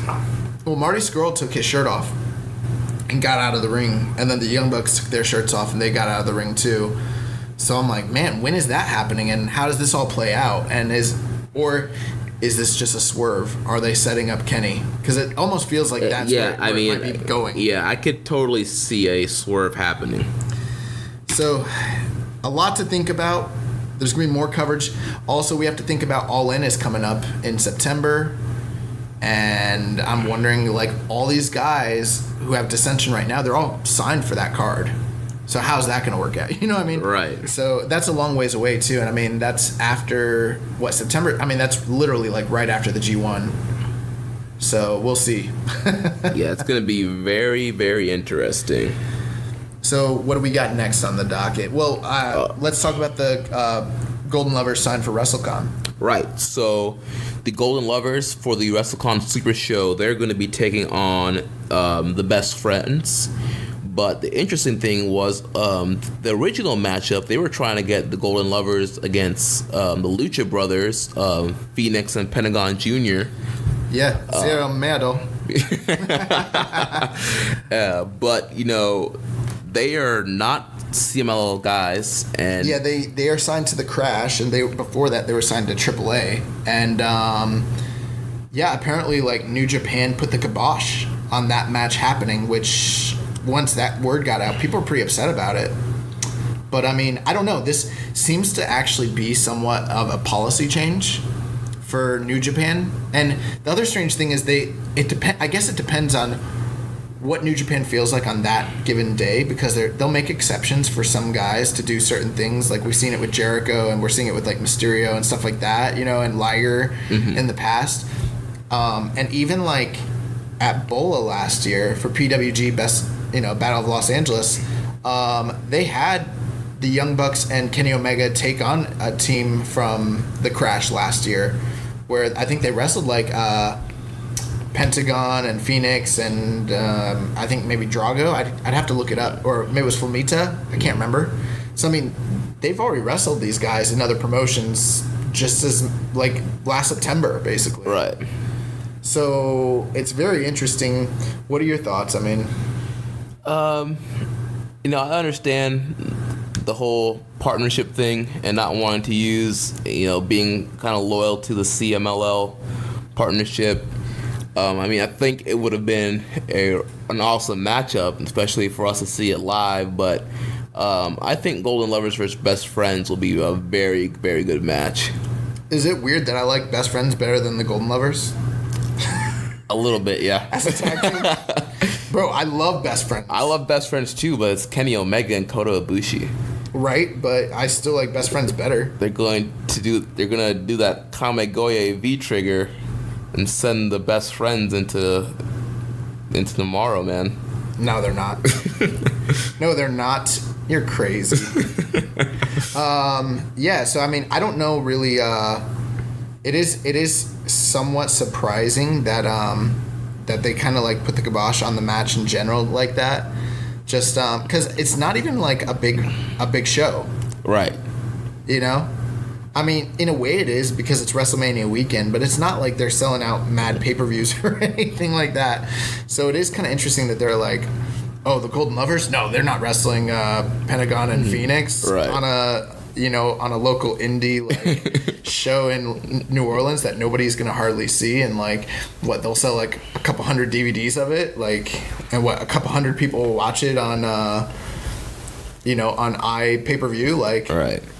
I don't get it. Well, clearly it was a big enough deal for them to stop it. Yeah, so I mean it is interesting, and I mean it does probably mean going forward that there'll probably be less, like, I don't know, just like more restrictions on guys working from companies, especially, Mexico's big on this though, especially CMLL of all the companies. Like they're the ones who are like very heavy on, like, they don't cross promote too much with like Crash or AAA or any of these other like different especially AAA. But I mean, I don't know, like that's one of their biggest partnerships. They send so many of their guys on an excursion there, and they do so much cross promoting and branding between those two companies that I'm not super surprised. But speaking of which, since I guess we're breaking the news, Golden Lovers versus Best Friends is going to be the match that we're going to be seeing at WrestleCon. The night, I think that's the day before Supercard of Honor. Yes, it is. It's a Friday night. Yep. Yeah, Friday night, and I'm guessing that's probably going to be the main event. I would be surprised if it wasn't. Yeah, so Kenny Omega and Kota Ibushi in the States, man. We're going to be there live. Back to back, we're going to see them at WrestleCon Super Show and then Supercard of Honor.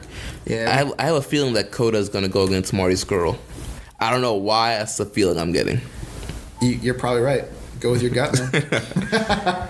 All right. The next card we want to preview is the anniversary show. Bro, I'm way more excited about the anniversary show than these Honor Rising. So am I. And this anniversary show, I believe it's March 6th is the anniversary show. First match of the night. It's a 10-man tag opening contest. You got Taguchi, Kushida, Tiger Mask, Liger, and Tenzan against Yagi, Umino, Oka, Hanare, and Nagata. Yeah, so you got Taguchi, Kushida, Tiger Mask, Liger, and Tenzan. The guys who have been beating the crap out of all these young boys for like the last 3 months straight, and probably even further back than that. I mean, they always are beating up the young boys, but lately it's been pretty hardcore. And then you got all the young boys teaming up with Nagata, who's like their champion. So kind of interesting matchup here. Umino has been like really firing up. Oka's really been firing up, and then obviously Hinari just got like graduated. I don't think that there's any chance whatsoever, unless Nagata picks up a win, which that wouldn't do anybody any favors. But I don't think there's any chance that this team gets the win over the veterans. I'm guessing Yagi's taking that pinfall. Yeah, most likely. He'll probably lose. I don't know. Tenzan will probably beat him. Yeah, somebody from that team's gonna get the pinfall over one of those young boys. Taguchi could. I don't know. Anybody could, I guess. But that will be a really fun opener, and interesting to see. As things progress, like who they start to elevate from these young boys. All right, and then the next matchup, it's the final match in the Kitamura Best of 7 series. And it's a rematch. It's Kitamura against Nakanishi again. So I think originally, from what I understand, Nakanishi was always supposed to be the 7th guy. And that kind of tells me, I don't know what you think, Jeremy, but it tells me that I think Kitamura is getting a win here. I think so too, and I saw the promo that actually set this match up. Afterwards, yeah. After their first night? No, it was after the Tenzan match, I believe. Kitamura was beat up back. No, it was after the Nagata match. Kitamura was beat up backstage, huffing and puffing, talking about how he needs to keep evolving and stuff. And then Nakanishi came up and was like, "You're getting better. So I'll give you one more shot." And so that's how this. People seem to really like that Nagata match more than we did. A lot of people, like almost every review. I know Meltzer was like spewing over that match. I thought it was good, but I didn't think it was as good as Juice and Elgin.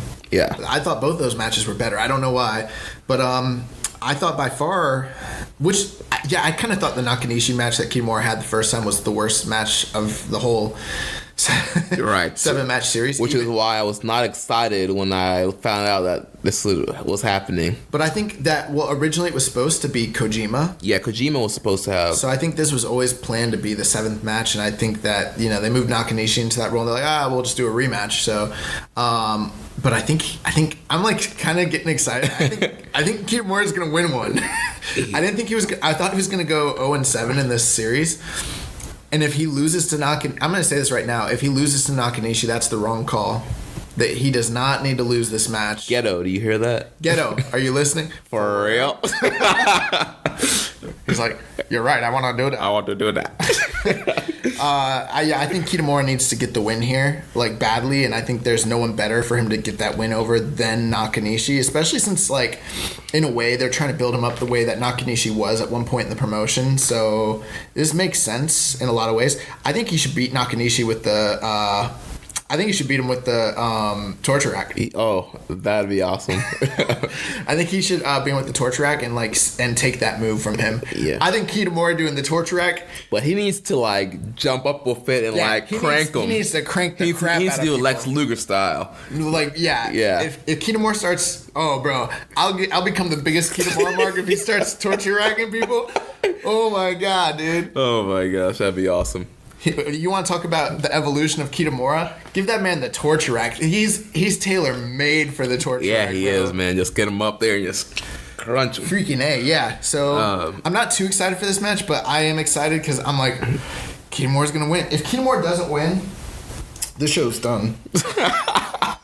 So you're possibly listening to one of the last episodes of Keeping It Strong Style. But this should be, I said this before. I thought that as bad as the match was, they worked as good of a match as they could have had considering Nakanishi's condition. It was a very strike-heavy match and told a basic storyline. So I think this one will probably be about the same. Yeah. But I think with Kitamura getting a win, it'll make it a special, feel-good moment, and we'll be like, yeah, that was good. So I'm excited for this. Next matchup, we got David Finlay and Juice Robinson going against Toru Yano and Ishii. Chaos versus Team Jabroni. Chaos is definitely getting the win here. I mean, we've mentioned this, that they're definitely heating Yano and Ishii up for a future tag title match. They've won several tag matches. They're on a roll. Yeah. So, I mean, there's no chance that they're going to halt that right now with the way that they're booking this. So, Dave Finlay and Juice, we talk about how good they are all the time. Ishii and Yano, we talk about how great they are as well. So, I expect this to be good. But Dave Finlay's going to get one of two things is going to happen. Either someone's getting hit with the brainbuster, or someo's getting low blowed and rolled up for the quick victory, and that'll be it. Not somebody. David Finlay. Dave Finlay. Oh, man. I wish Dave Finlay was somebody.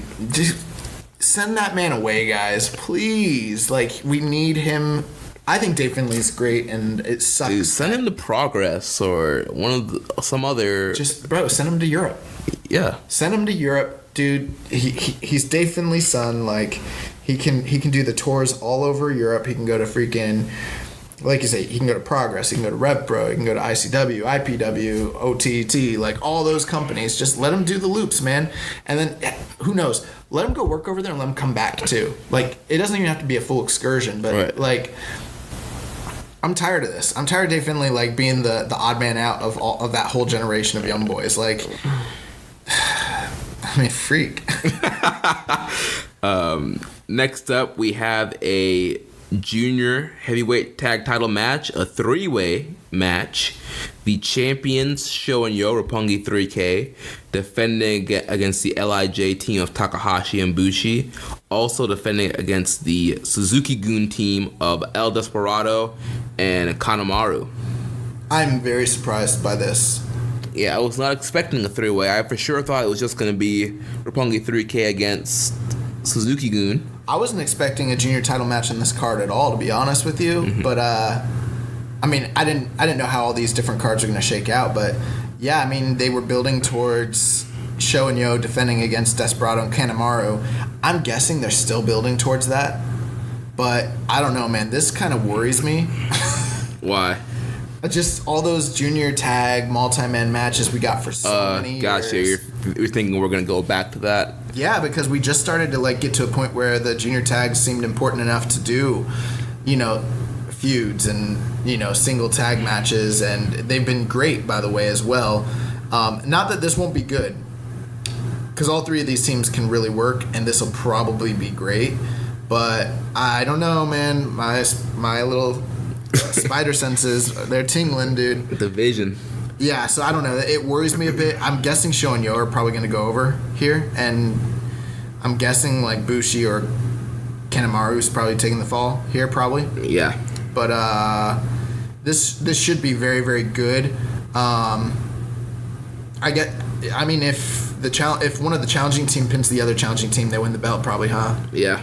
They could hot shot the belt, man. They do it all the time. I mean, the junior tag title's hot potato all the time. That's another thing. Like, I wouldn't want it to be, though. Right. I wouldn't be surprised if Takahashi and Bushi won. I would be. They've teamed somewhat. Like, they teamed in the junior tag tournament last year. Yeah. But they're not like tagging all the time. So I would be surprised. Sho and Yo just won the belts back, bro. Right. They just won the belts. So they don't need to lose the belts here, but they could. It's New Japan. Right. They could. And it's the junior tag titles. Yeah. I'm going to go with Sho and Yo in that match. I think, a safe bet there is Sho and Yo. But I think this is going to build towards Desperado and Kanemaru. I'm guessing, like, putting Bushi and Takahashi on the card, this is, like, probably the only way they could get them on. Yeah. Most likely. Although, they're doing a special tag match after this. So let's talk about the special tag match. We got Yoshihashi and Goto taking on Sonata and Evil. And it's not a tag title match, which is kind of surprising. Which makes you think, are they trying to give Yoshihashi and Goto a tag title match? I don't think so, because I think we're building towards Ishii and Yano. Yeah. But it is interesting that the titles are not on the line. But with that being said, well, Goto just did get a tag title shot with Okada. They could have easily done like Sonata and Evil with Bushi and Takahashi against Goto, Yoshihashi, and some other two, Osprey. Yeah, they could have done that. And somebody else, yeah. Well, not Osprey, obviously, but they could have probably got some other Chaos guys in there. I mean, Gato's not on the card, and somebody else who's in Jado. Yeah, they could have done that. That would have worked, but they didn't go that way, which is kind of interesting. So, I'm taking LIJ in that match too. That match as well. Yeah, keep the champ strong, get him ready for Yano and Ishii. Yeah, because I think we're going into that probably like with the New Japan Cup or afterwards. I don't know. Probably for Sakura. Right, Sakura Genesis. So next up, we have a rematch from Taka Taichi Mania. It's Tetsuya Naito taking on Taichi, who looks to be moving up to heavyweight now. Dude, what's up with Naito just like getting jump zoned all year, bro? I don't know, man, but he got jumped by. Let's talk about it. Like he got jumped by Okada this year. He got jumped by Yoshihashi. He got jumped by Jericho. And then now he got jumped by Taichi. Dude, this dude is just getting like... Well, when you're the hottest star on the product, you got a bullseye on your back, brother. So I've heard... I really need to get around to watching Taka Taichi Mania. Like at some point I started to, but the feed wasn't so good, so I stopped. But I heard that the first match they had was very good. So this probably should be good. Yeah, and although I hate Taichi. Yeah, the only good thing about Taichi is when he brings out Miho Abe. I did see the backstage promo. It actually showed what happened after when Taichi dragged Naito. Oh, they showed that? Yeah. Thank God. So, yeah, if you go to New Japan's English YouTube channel, it shows Taichi, he dragged Naito to the back, and he was choking him with a mic stand, and he was like, you want to see me fired up, Naito? Well, here I am. I'm fired up because of what you said to me. Oh, on the Taka Taichi card. Yeah. Yeah, he's like, I'm going to show you what I'm made of, blah, blah, pretty much, just talking trash and beating up Naito. And Was that right? Did anybody from LIJ come out to save Naito? Nope. Told you. But then... they don't care. but then Taichi left and Naito got up. He was like... Because they had, the white background set up. Yeah. He was like, hold on, let's go over to the normal spot. He, crawled over to, the white background and, got up. And he was like...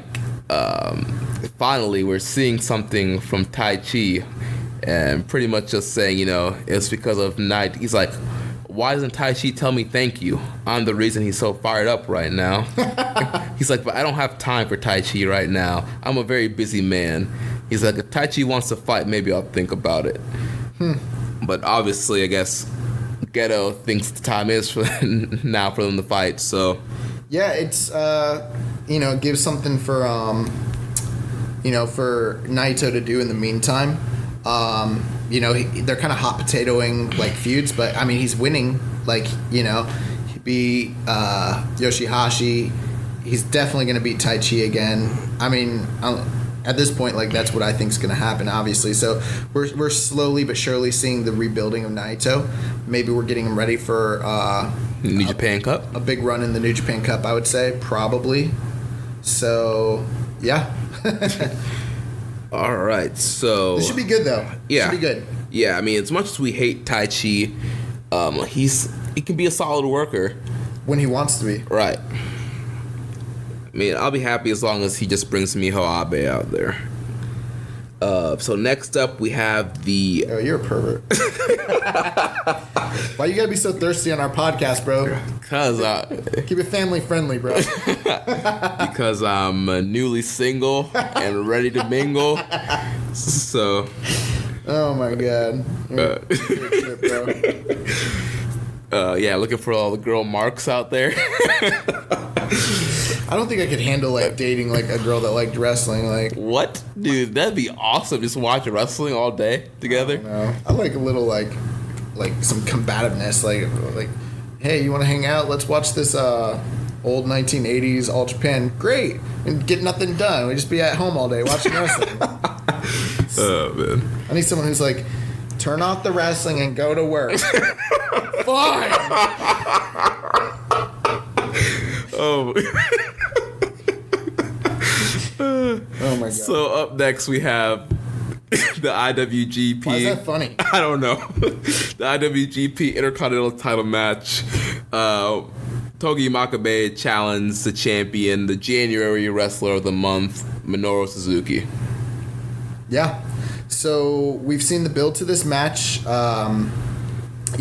essentially with Makabe coming out the night after it was night 2 of New Beginning, right? Yeah. He came out night 2 of New Beginning. He came out and saved Hinare after he was getting viciously attacked with the knee bar and the heel hook, and kind of challenged Minoru. Minoru had kind of smack talked him on night 1 after he completely decimated the ace, Tanahashi. So that kind of set things up. We started seeing these guys in multi-man matches, and Makabe eventually challenged Suzuki. Suzuki apparently accepted the challenge, right? Right. So that leads us to a point now to where we're like, well, when was this going to happen? And we were kind of speculating, and I don't think either of us expected it to happen so soon on the anniversary. Right. I think we were thinking maybe Sakura Genesis. Mm-hmm. So. Yeah, so I mean, the fact that this is happening now is kind of, in the past, the anniversary shows hasn't been necessarily like one of the big focal points. So the fact that like we're getting a junior tag title match, we're getting the blow off to the Naito feud, we're getting the Makabe Suzuki feud, and building up of some of the other stars. I mean, plus the Kitamura 7-match challenge. I mean, they're really showing us that they're treating this like a big card. Right. And I think we've talked quite a bit about Makabe and his shortcomings and, his deterioration over the past few years and all that. But with that being said, I think that Suzuki, with the way their styles match up, we're going to get a great performance out of him, to be honest. That's what I'm anticipating. Yeah, I expect this to be a strong style match. Yep. And I expect heavy hitting from both guys. And I'm thinking Suzuki's going to get the win here with a gotch. You think so? Yeah. You think Makabe is going to win? No, I don't think Makabe is going to win. I don't know if it's going to be with the gotch. I think Minoru Suzuki is going to start trying to put over this leg hold. Oh, yeah. So I think that's the route they're going to go. I think he puts him in the... Well, he could do what he did with Tatana, hit him with the gotch, then put him in the leg hold. I think that's what's going to happen. I think we're getting a tap out here. Makabe is going to tap out Suzuki with his catch acumen. As Gerald Briscoe would say, tap out like you mean it. I'm just joking. Yeah, so I think Suzuki's going to go over, but I anticipate this one to get some time, probably like 20, 25 minutes. And I think it's going to be good, too. Yeah. I think it's going to be strong style, which I love strong style, so yeah. Then we got the main event, a special singles match. We have the IWGP Heavyweight Champion Okada taking on the IWGP Junior Heavyweight Champion Will Ospreay. Both members of Chaos. Both these guys have tagged frequently in the past. Okada was the guy that pretty much brought Ospreay into New Japan after their match in the UK. Yeah, so they faced off one time at Rev Pro, I think almost 2 years ago now. Yeah, it was 2 years ago now. And, he was... Apparently the match was incredible. I've actually never seen it. I've seen clips of it, and from what I saw, it looked great. And Ospreay almost beat Okada on that night, and then, later in the year, because of the experience they had wrestling each other, they formed a bond. Okada invited him to join Chaos and brought him into Chaos, and he's been part of New Japan as a staple ever since then. That match was essentially almost like a tryout for Will Ospreay to get into New Japan. Pretty much, yeah.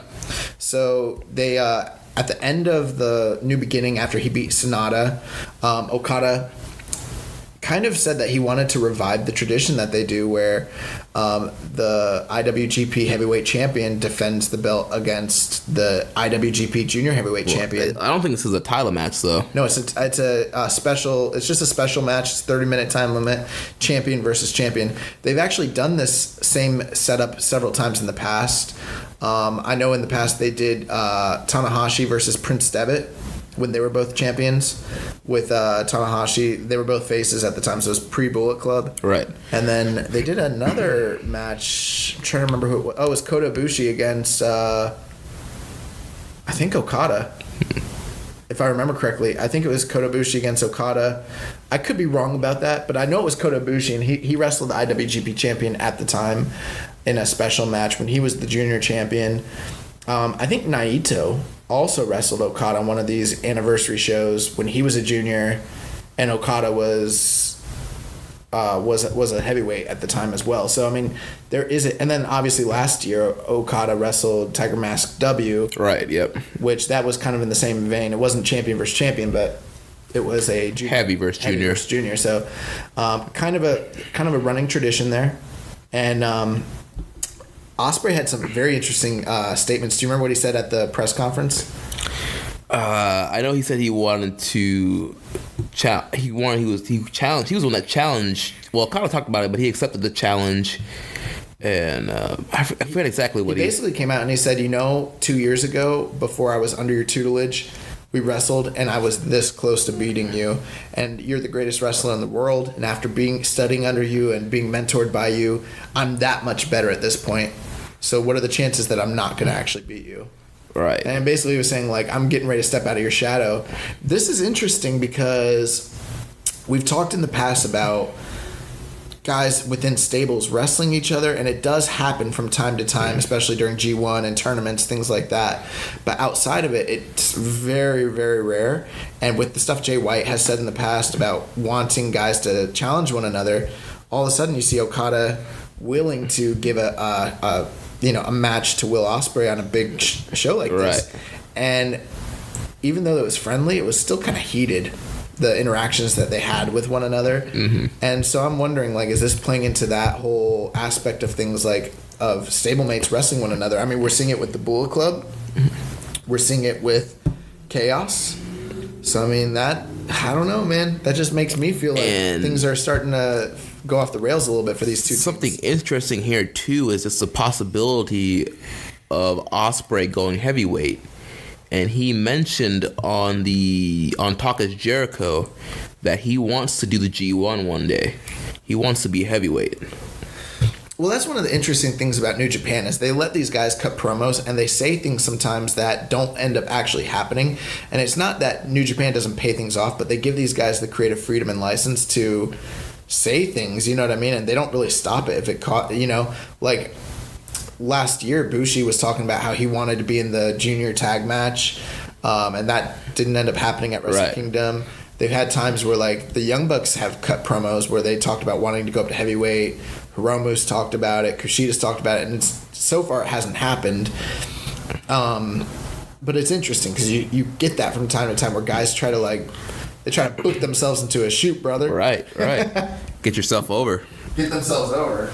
Yeah, so this should be a very, very good match. I'm expecting Okada to get the win here with the Rainmaker over the junior champ here. I don't think Ospreay gets the win. If Ospreay wins here, then he would definitely have to go up to heavyweight and would probably want to challenge for the title, and I don't see that happening. It is interesting that, like, we're really kicking off March with, a big show like this, and then we've got, the New Japan Cup is coming right after that. So March is going to be much more, even though we had the New Beginnings and Honor Rising, it's like March is going to be stacked. Right. And then early April is going to be stacked too. I think that this match is going to be fantastic. Okada against juniors, from what we've seen in the past, it's always really, really good. And it brings out a different side to his character and his wrestling ability. And arguably speaking, Will Ospreay is probably the best junior in the world alive right now. He just probably is. Yeah. And if he's not, he's like top 3. And it doesn't matter what your feelings are about the guy. If you like him, you don't. Like, you can't admit the guy has talent. You have to admit that this is one of the best. He's one of the best workers in the world, period. Every time I see him, I'm like, this guy's special. I mean, sometimes I think his character work needs help and his look and things like that. But as far as in-ring talent and working ability, like, man, he's incredible. So I'm very excited. I think that match is going to be awesome. I think Suzuki Makabe is going to be awesome. I'm looking forward to Naito. I'm way higher on Naito and Taichi than I was Naito and Yoshihashi. Oh, yeah, definitely. With way less build. Yeah. And I don't even like Tai Chi. Yeah, we hate Tai Chi, but I think we hate Yoshihashi more. Yo, and Yoshihashi and Goto had some. I think they have that really good match during the tag tournament against Sonata and Evil. Yeah, they did. They did. So I mean, we've already seen that match, and it was very, very good. This card is stacked top to bottom. Like everything looks pretty good. Everything looks very good. I think that this is the best card that we've gotten since Wrestle Kingdom. Actually, if we're being honest. Yeah. So, the anniversary show, Honor Rising and Anniversary Show are both like two events that tend to just be like placeholders and stuff that they can easily just like do whatever just to get by. But we're getting Golden Lovers and the Bullet Club, like whole fiasco. We're getting the blow off to all these big feuds that have led into this. So, I mean, the New Japan booking's been on point this year. 2018's been another great year. How nice is it to do a show where like the booking is great, the wrestling is great, I don't gotta shoot on nothing. Oh man, yeah. I mean, the worst thing that happens is what, beads? Yoshihashi and some Yoshihashi and some beads. And so, Tai right. Chi. Yeah. I'll take that any day. Like whatever. Oh, you guys do too many tag matches. Okay, I'll take that. What, the refereeing's bad? Okay. The wrestling's incredible. I love it. Love it.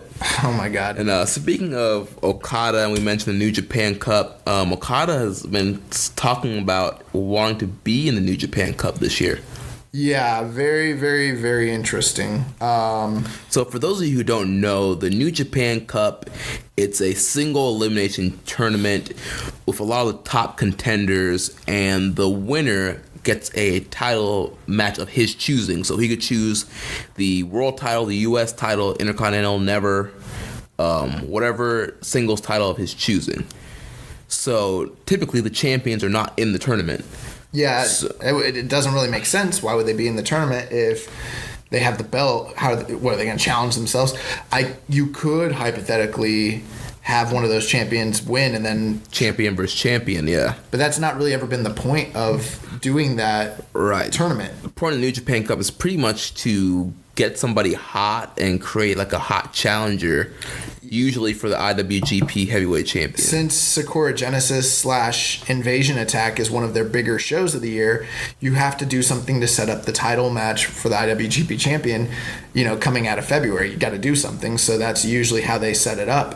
And with the champion going into the tournament. Now, granted, it is not confirmed at this point in time that Okada is going to be in the New Japan Cup at all. But, because as we said, there have been times where guys make mention of things and it doesn't pay off, but Okada's not usually one of those guys. Right. If he says, I want to be in the tournament, I'm like, oh, what does that mean? That's a very, very interesting little wrinkle, and I think he is going to be in the tournament. Right. And if he is in the tournament, I think what's going to happen is you have Okada go to like the semifinals. He loses. We got breaking news. Literally breaking news. Caleb Baldwin, one of our he's a Social Suplex member. He is one of the co-hosts of the SMC podcast, along with Rance and Carl. Just sent us this breaking news announcement for Rev Pro in New Orleans for the WrestleCon Super Show. We are getting Zack Sabre Jr. versus Tomohiro Ishii for the undisputed British Heavyweight Championship. Dude, I am so hyped for that match and hyped for WrestleMania weekend, man. Oh my gosh. Give Ishii the gold. Yes. He wants the gold. I'm gonna uproot that tree. Have you seen that video? No. Oh my god, bro. Yo, after this I gotta show you. Hey, listeners, if you guys are listening, off topic, you gotta go online. You gotta look up this video. Mobile, Alabama, leprechaun. Oh wait, the leprechaun. Yeah. I remember. Yeah. And that guy at the end of the video, he's like, I'm gonna uproot that tree. I want to know where the gold at. Where the leprechaun at? Where the gold at? I want the gold. Give me the gold. Oh, and I'm like, yo, that's Ishii right now. He's like, I want the gold. Give me the gold. So this is very exciting. Bro, Ishii's gonna freaking beat the crap out of that skinny wimp. That skinny geek. Oh man, so Caleb, if you were listening, thanks for the heads up, because we just broke this news over the air. But yeah, we were talking before the breaking news about Okada wanting to be in the New Japan Cup. I was saying, screw that. Ishii's wrestling for the title.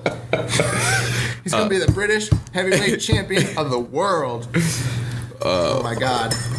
But how I think it's going to work, Okada, he goes to the semifinals. He's going to lose to somebody.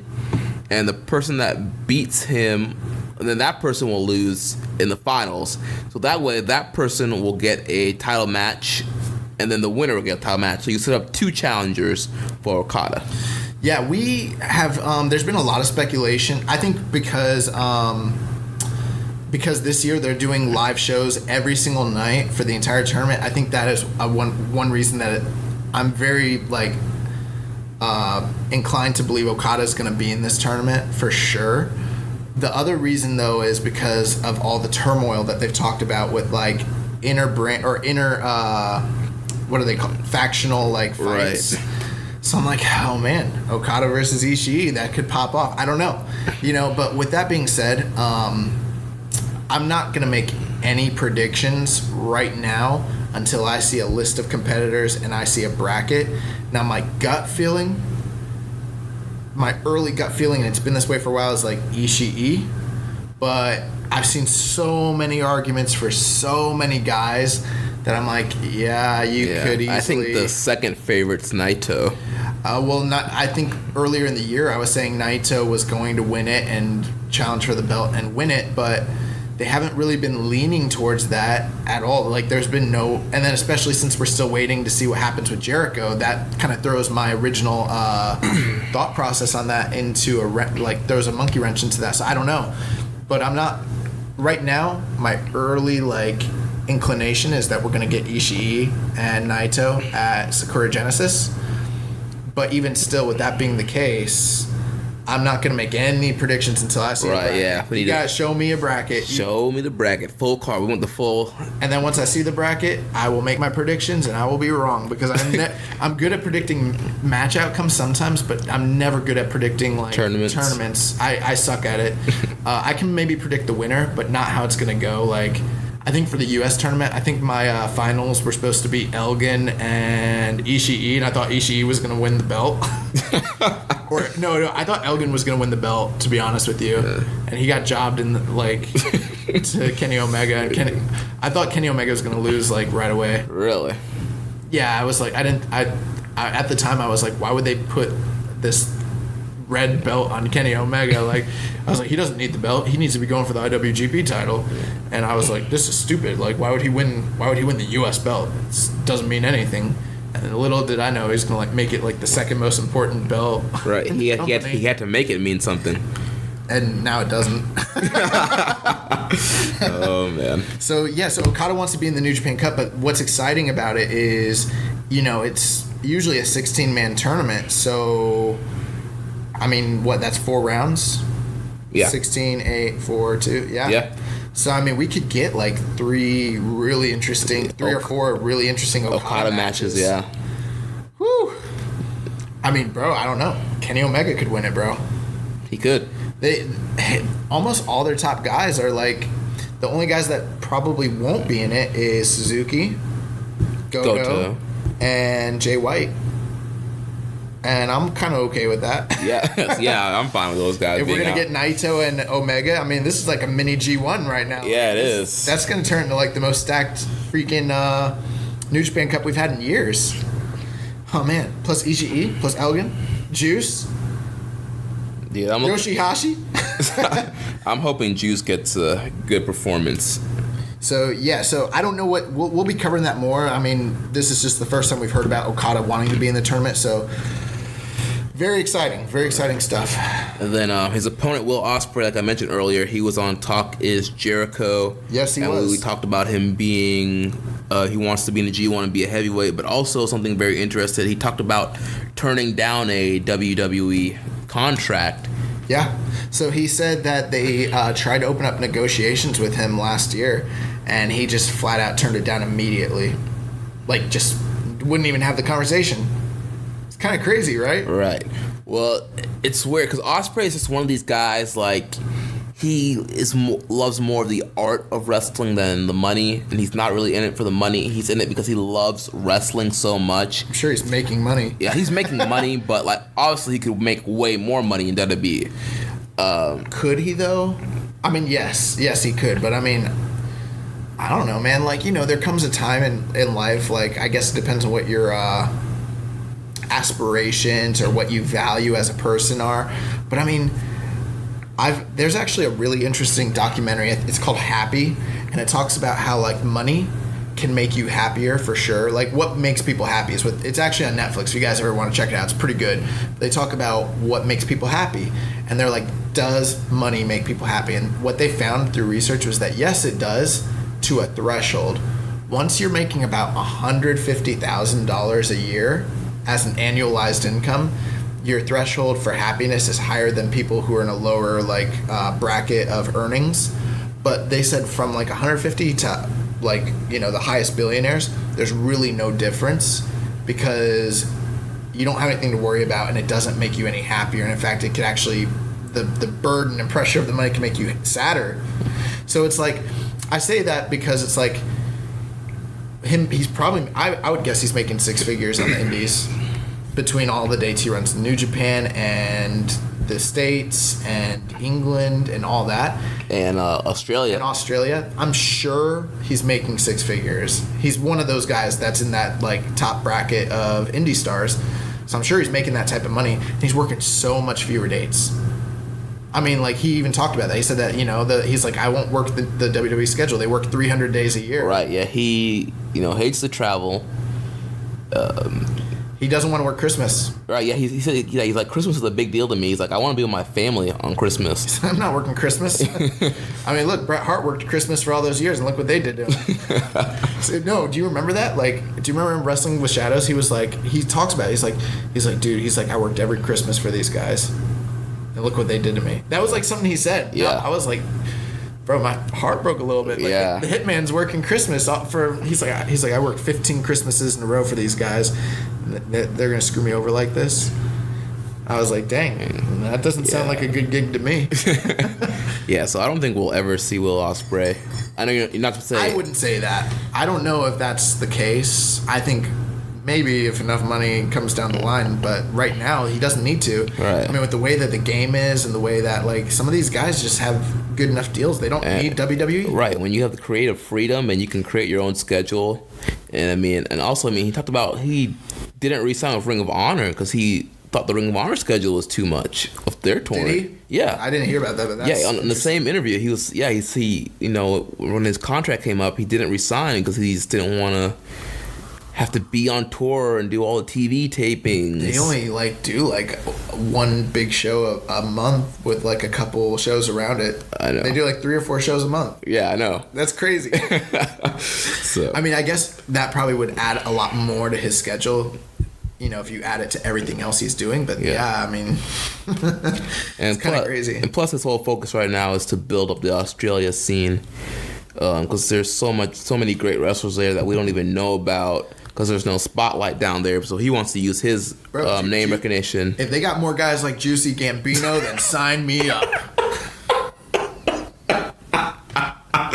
Oh man, Juicy Gino Gambino, Bullet Club member. He's not part of the Bullet Club. He's teaming with bad looking Kenny, bro. It doesn't mean anything. He's bad. The underboss OG gave him a Bullet Club shirt. Bullet Club is fine, and Juicy Gambino is part of the Bullet Club. Okay, and so is Cure the Bear or whatever. Or Barry the Bear, yeah. Barry the drug-free bear, man. Drug-free is the way to be.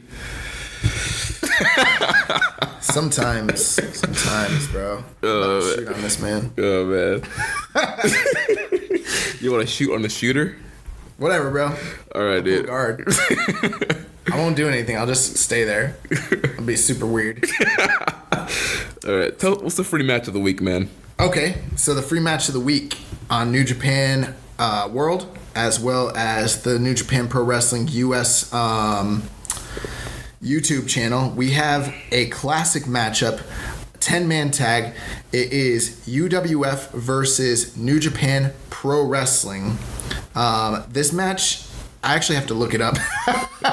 I remember writing it down, and I was like, but I will tell you guys this match freaking rules. Like, it is one of my favorite 1980s New Japan matches, which is also something that we don't some of the footage that of like classic matches that I like aren't necessarily like uploaded. So the fact that this one got uploaded, I was like, yes, finally.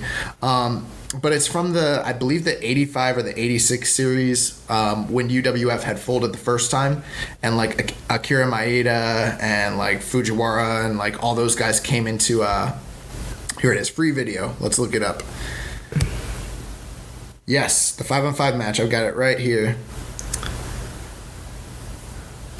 So this is a match between Antonio. It's from It's March 26th, 1986. You have Antonio Inoki, Tetsuya Fujinami, Kengo Kamara, and oh my god, I wish this freaking thing would tell me all the names here, but it's in Japanese. But this match is awesome. Yeah, it's Maeda, Fujiwara, Takada, Yamazaki, and Osama Kido versus Ueda, Tatsumi Fujinami, Antonio Inoki, Kengo Kimura, and Kentaro Hoshino.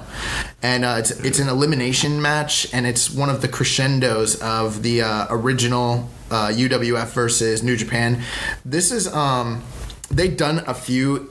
You know, it's funny because people are always like crediting different angles for being the inspiration for the NWO, but they did a bunch of these invasion angles in New Japan back in the 80s and 90s.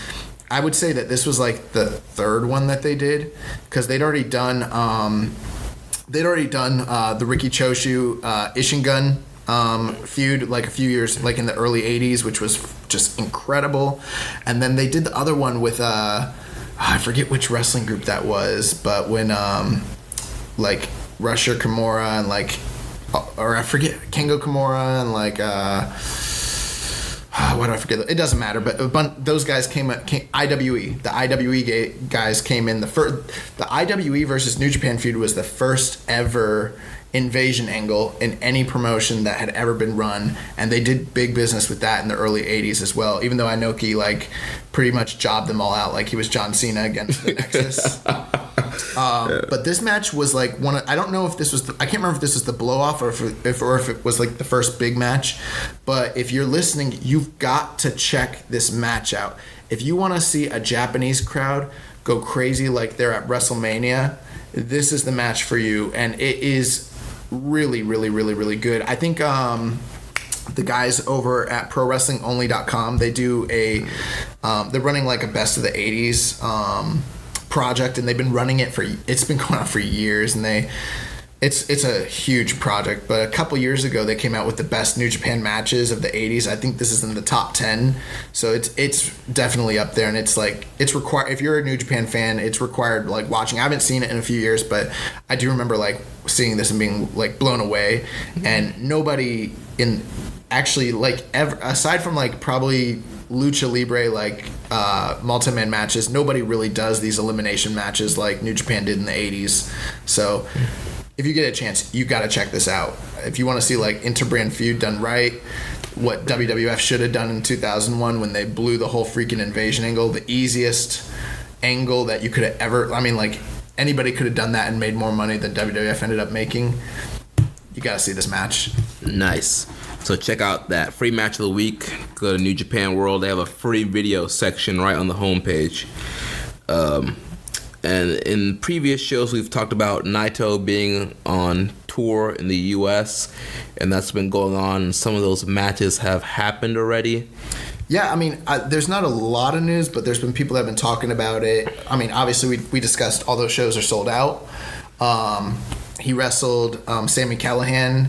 Was it the first night or was it last night? I think it was last night. Yeah, so he wrestled Sami Callihan. He also wrestled Michael Elgin, and he won both of those matches. The reviews that people are sending in is that, you know, the matches were great, but I think it's just more the fact of like the U.S. fans seeing Naito live is what people are really like jazzed about. There's a lot of pictures, things like that. I've seen a couple clips of him like doing Dustinos on those guys, which have been pretty cool. The crowds don't look super huge or anything, probably like a few hundred people, but still like pretty awesome that Naito's here in the U.S. like doing a tour right now, and I think he's wrestling AR Fox tonight, or is that tomorrow? Probably. I think it's tonight. So, yeah, I mean, it's, exciting. Naito's here. I hope, well, obviously he's coming back for, I'm guessing Long Beach. We don't really know. So that's the next thing we want to talk about is just this speculation of what's happening with Naito and Jericho. There's rumor going around that Naito versus Jericho could happen at Strong Style Evolved. And I think we touched on this last week. And I was pretty strong against having Naito and Jericho on that show. I mean, Strong Style Evolved is already sold out. I feel like the Naito Jericho match should be done on a bigger platform, maybe like Dominion. But at the same time, it has been a while since they shot the angle, so I can understand them wanting to do something as quickly as possible. Obviously, both men would be huge draws, and the show's already sold out, but both men would still be, they're big names, great crowd reaction, and I'm sure that would pop the rating on Access TV. Yeah, so we were getting reports, and it also started to seem this way. Dave Meltzer said that it seemed that what he'd been hearing was that they were going to push this match back to possibly like June during Dominion, and that also they stopped making mention of the attack. The U.S. commentary team hasn't been making mention of it too much either. So with that being the case, it seemed like maybe this match wasn't happening. Well, this past week, Sports Illustrated came out with a story and said that they were hearing reports that here in the next week or so, we're going to get the much anticipated announcement that this will be the main event for Strong Style Evolved in Long Beach. So it seems strange that they would do that now at this point with like Jeremy said, the card's sold out. They've already got our money. I guess this could be one way that they could really bolster the not pay-per-view, the Access TV viewing, and also the subscriptions for New Japan World. But other than that, I don't know. It seems like maybe they should hold off for this for a bigger show, a bigger arena. Right. But I don't know if it's really... This is not us saying, oh, this is definitely happening at Strong Style Evolved. We don't know. We're hearing conflicting reports, but Sports Illustrated just said this a couple days ago, and they said that they were getting reports that New Japan is going to make this announcement. So take that for what it's worth. We don't know what to expect, but hopefully we get Naito Jericho. I don't know, man. I keep feeling like maybe something happened and we're not getting this match now. Either way, I'm guessing Jericho's going to do some sort of like surprise attack. Maybe not an attack, but we're getting something. A promo video. We're getting at the anniversary show. I feel like he has to do something different than both of those. Like we're almost expecting it now. It's like, right. Okay, he did the promo video, no one expected it. Then he did the promo video with an attack, no one expected it. So now maybe he's got to do something like maybe he attacks him like in public or something like that. Right. Or something crazy. I don't know. Or maybe like the lights go off and come back on at the anniversary show, and his jacket's just sitting in the middle of the ring, like Sting. Y2J like comes out with like white face paint on, like dressed like the Crow. He just starts like I don't know what to expect, but I hope we get this match. I hope Paul and Vincent get in his ear and like, brother, goddamn pal, doing all that Japanese crap over there. So yeah, I don't know what to expect here. But speaking of Long Beach and California, I know we mentioned last week about the LA dojo being opened up. Was there anything else that you wanted to mention about the LA dojo? Yeah, so they started accepting signups for the LA dojo. This was on February 14th, which was Valentine's Day. I did see that there was a not local, but that there's an independent wrestling star. I believe his name is Anthony Henry. I've never seen him before, but he's from what I understand pretty well known in like Evolve and different things like that.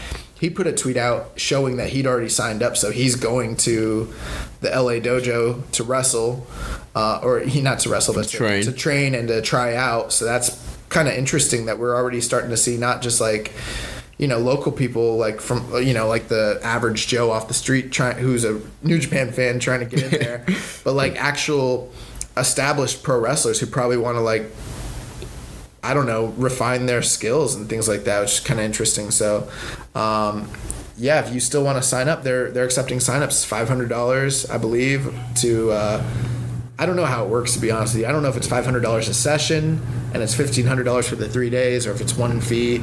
But yeah, if you want to go get stretched and stretch it, man. you want to go get killed doing like Hindu like squats or whatever, like I don't know. That's on you, bro. Right. I'd want to go watch. Yeah, I would. Oh, yeah. I'd love to go watch and then like eat popcorn and like just watch guys. As people get killed by Ishii. I'm not getting in there. Oh man. All right, then last couple of things. We had some contract news. So Big Michael Elgin, we were wondering what was going on with him. He just signed a 2-year contract with New Japan. He's not on any of these cards, is he? He's not on the Ring of Honor cards? He's not on the anniversary show? Yeah. That's interesting. I just thought of that. Which is weird. You think he just re-signed a new contract. He was in Ring of Honor, former Ring of Honor World Champion. You'd think he would be on Horizon. Yeah, no. I was going to say, that's a guy that Goto could have wrestled, I guess. But yeah. I don't know. Oh, maybe he had U.S. dates or something. Maybe. He's here right now. I mean, he just jobbed to Naito. Yeah. I heard that the AAW crowd, was going off on him. Yeah, actually. there was a lot of heat for them using him. He might want to stay overseas. Right, stay in Japan. So he's renewed. So maybe he can be a player in the New Japan Cup. He signed a 2-year extension. Also, he has just gone off and filed we've covered this in the past, with the stuff with the sex allegations and all that. Well, he just recently filed a defamation lawsuit against the young lady that was involved in that incident, and the stuff on Twitter. If you're not familiar with it at this point, just go online and do some research. But yeah, I mean, I don't know. That's kind of interesting that he's going after this individual for defaming him based on the statements that have been made and hurting his booking ability and all that. So right. Yeah, on the one hand, we're going to see more of him. On the other hand, I don't know how that's going to play out. Yeah. Kind of crazy. And the other contract news, last week we mentioned about Hogan he was negotiating with New Japan and trying to join the Bullet Club. Well, the news broke about what the price tag was, and it was, $750,000? Yeah, so he wanted $750,000 to make an appearance at Wrestle Kingdom. Just an appearance. And join the Bullet Club. He wanted half of what Jericho made just to be there. Just to play the air guitar down the aisle. Can you imagine how long that would have taken Hogan to walk down that freaking aisle? That's such a long aisle. They would have needed to have gotten him a cart, WrestleMania 3 style, like he's Andre the Giant. Right. My God. Dude. Thank God that didn't happen. Oh, my God. Thank God that didn't happen. Yo, I love the Young Bucks, but their love for Hogan, bro, it's I don't know. It's kind of, dude, I just want Hogan to stay where he's at. Off my TV, off my WWE TV, off my New Japan TV, off everything. I don't need Hogan anywhere. Bro, stay where you're at. You're done. Do you think Okada could get a good match out of Hogan? For real? You know what? I kind of, bro, after watching, have you ever seen the Tenryu match? No. The retirement match? No. It's pretty good. And I think he could get a good match out of Hogan. I feel like Takahashi right now. Oh my God. Oh my God, you asking me? Oh my God. As much heat as Hogan has for us for the stuff that's happened in the media and everything, and the comments he's made, and his overall just being a terrible person and in real life, Hogan was, to me, not the greatest worker, but he was still an incredible worker. I mean, in some ways very underrated, but I know he can't wrestle anymore. I know he's terrible, but I just believe Okada can get a good match out of anybody. I think if he was ever worked one match, let him wrestle for the IWGP title. And I think it would be good, actually. Do you think we should do an episode of can Okada get a good match out of him? Do you think that Inoki would have a good match with Okada right now? Dude, I don't even want to think about it. Dude, all these old dudes just need to hang it up. It doesn't have to be old dudes. We can talk about terrible wrestlers too. like terrible recent wrestlers, like, you know, do you think Baron Corbin would have a good match with Okada? I think so. So yeah, that'd be fun. And then I think the last thing you had some news about Sho and Yo. Yeah, if you guys like Ninja Warrior, if you've ever watched that show, or in Japan it's known as Sasuke, Sho and Yo are going to be on Ninja Warrior.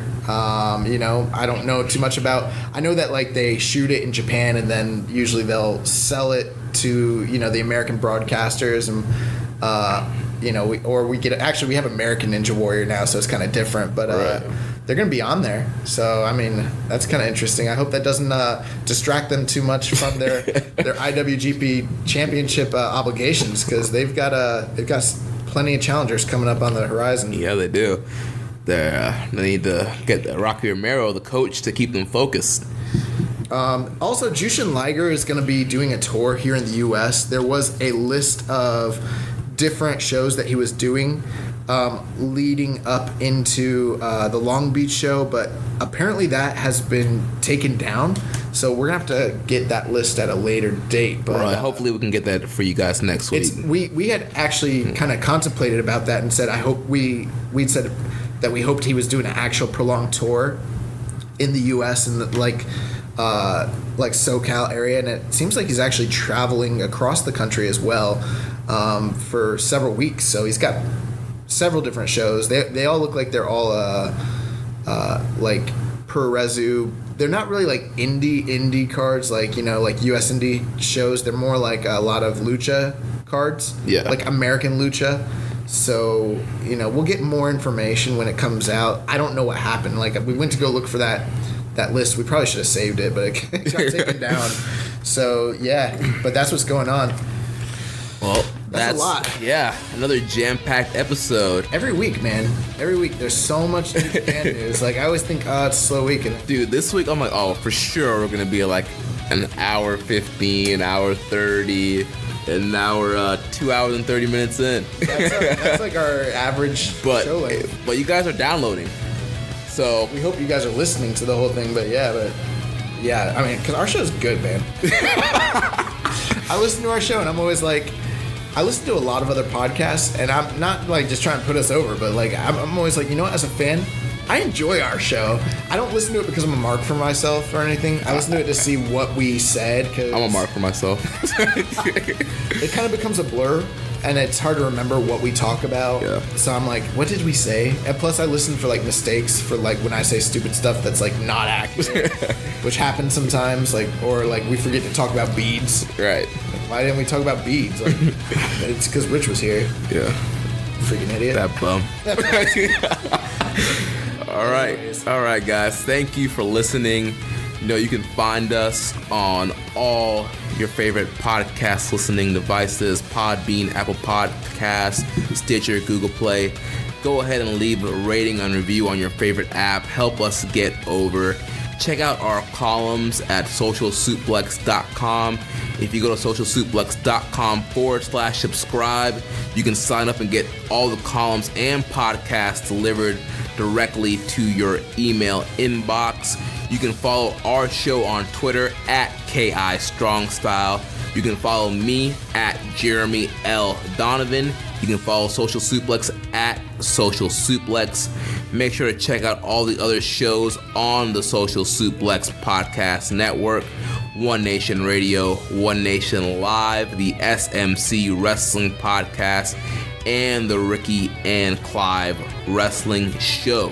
So until next time, goodbye and good night. Bang!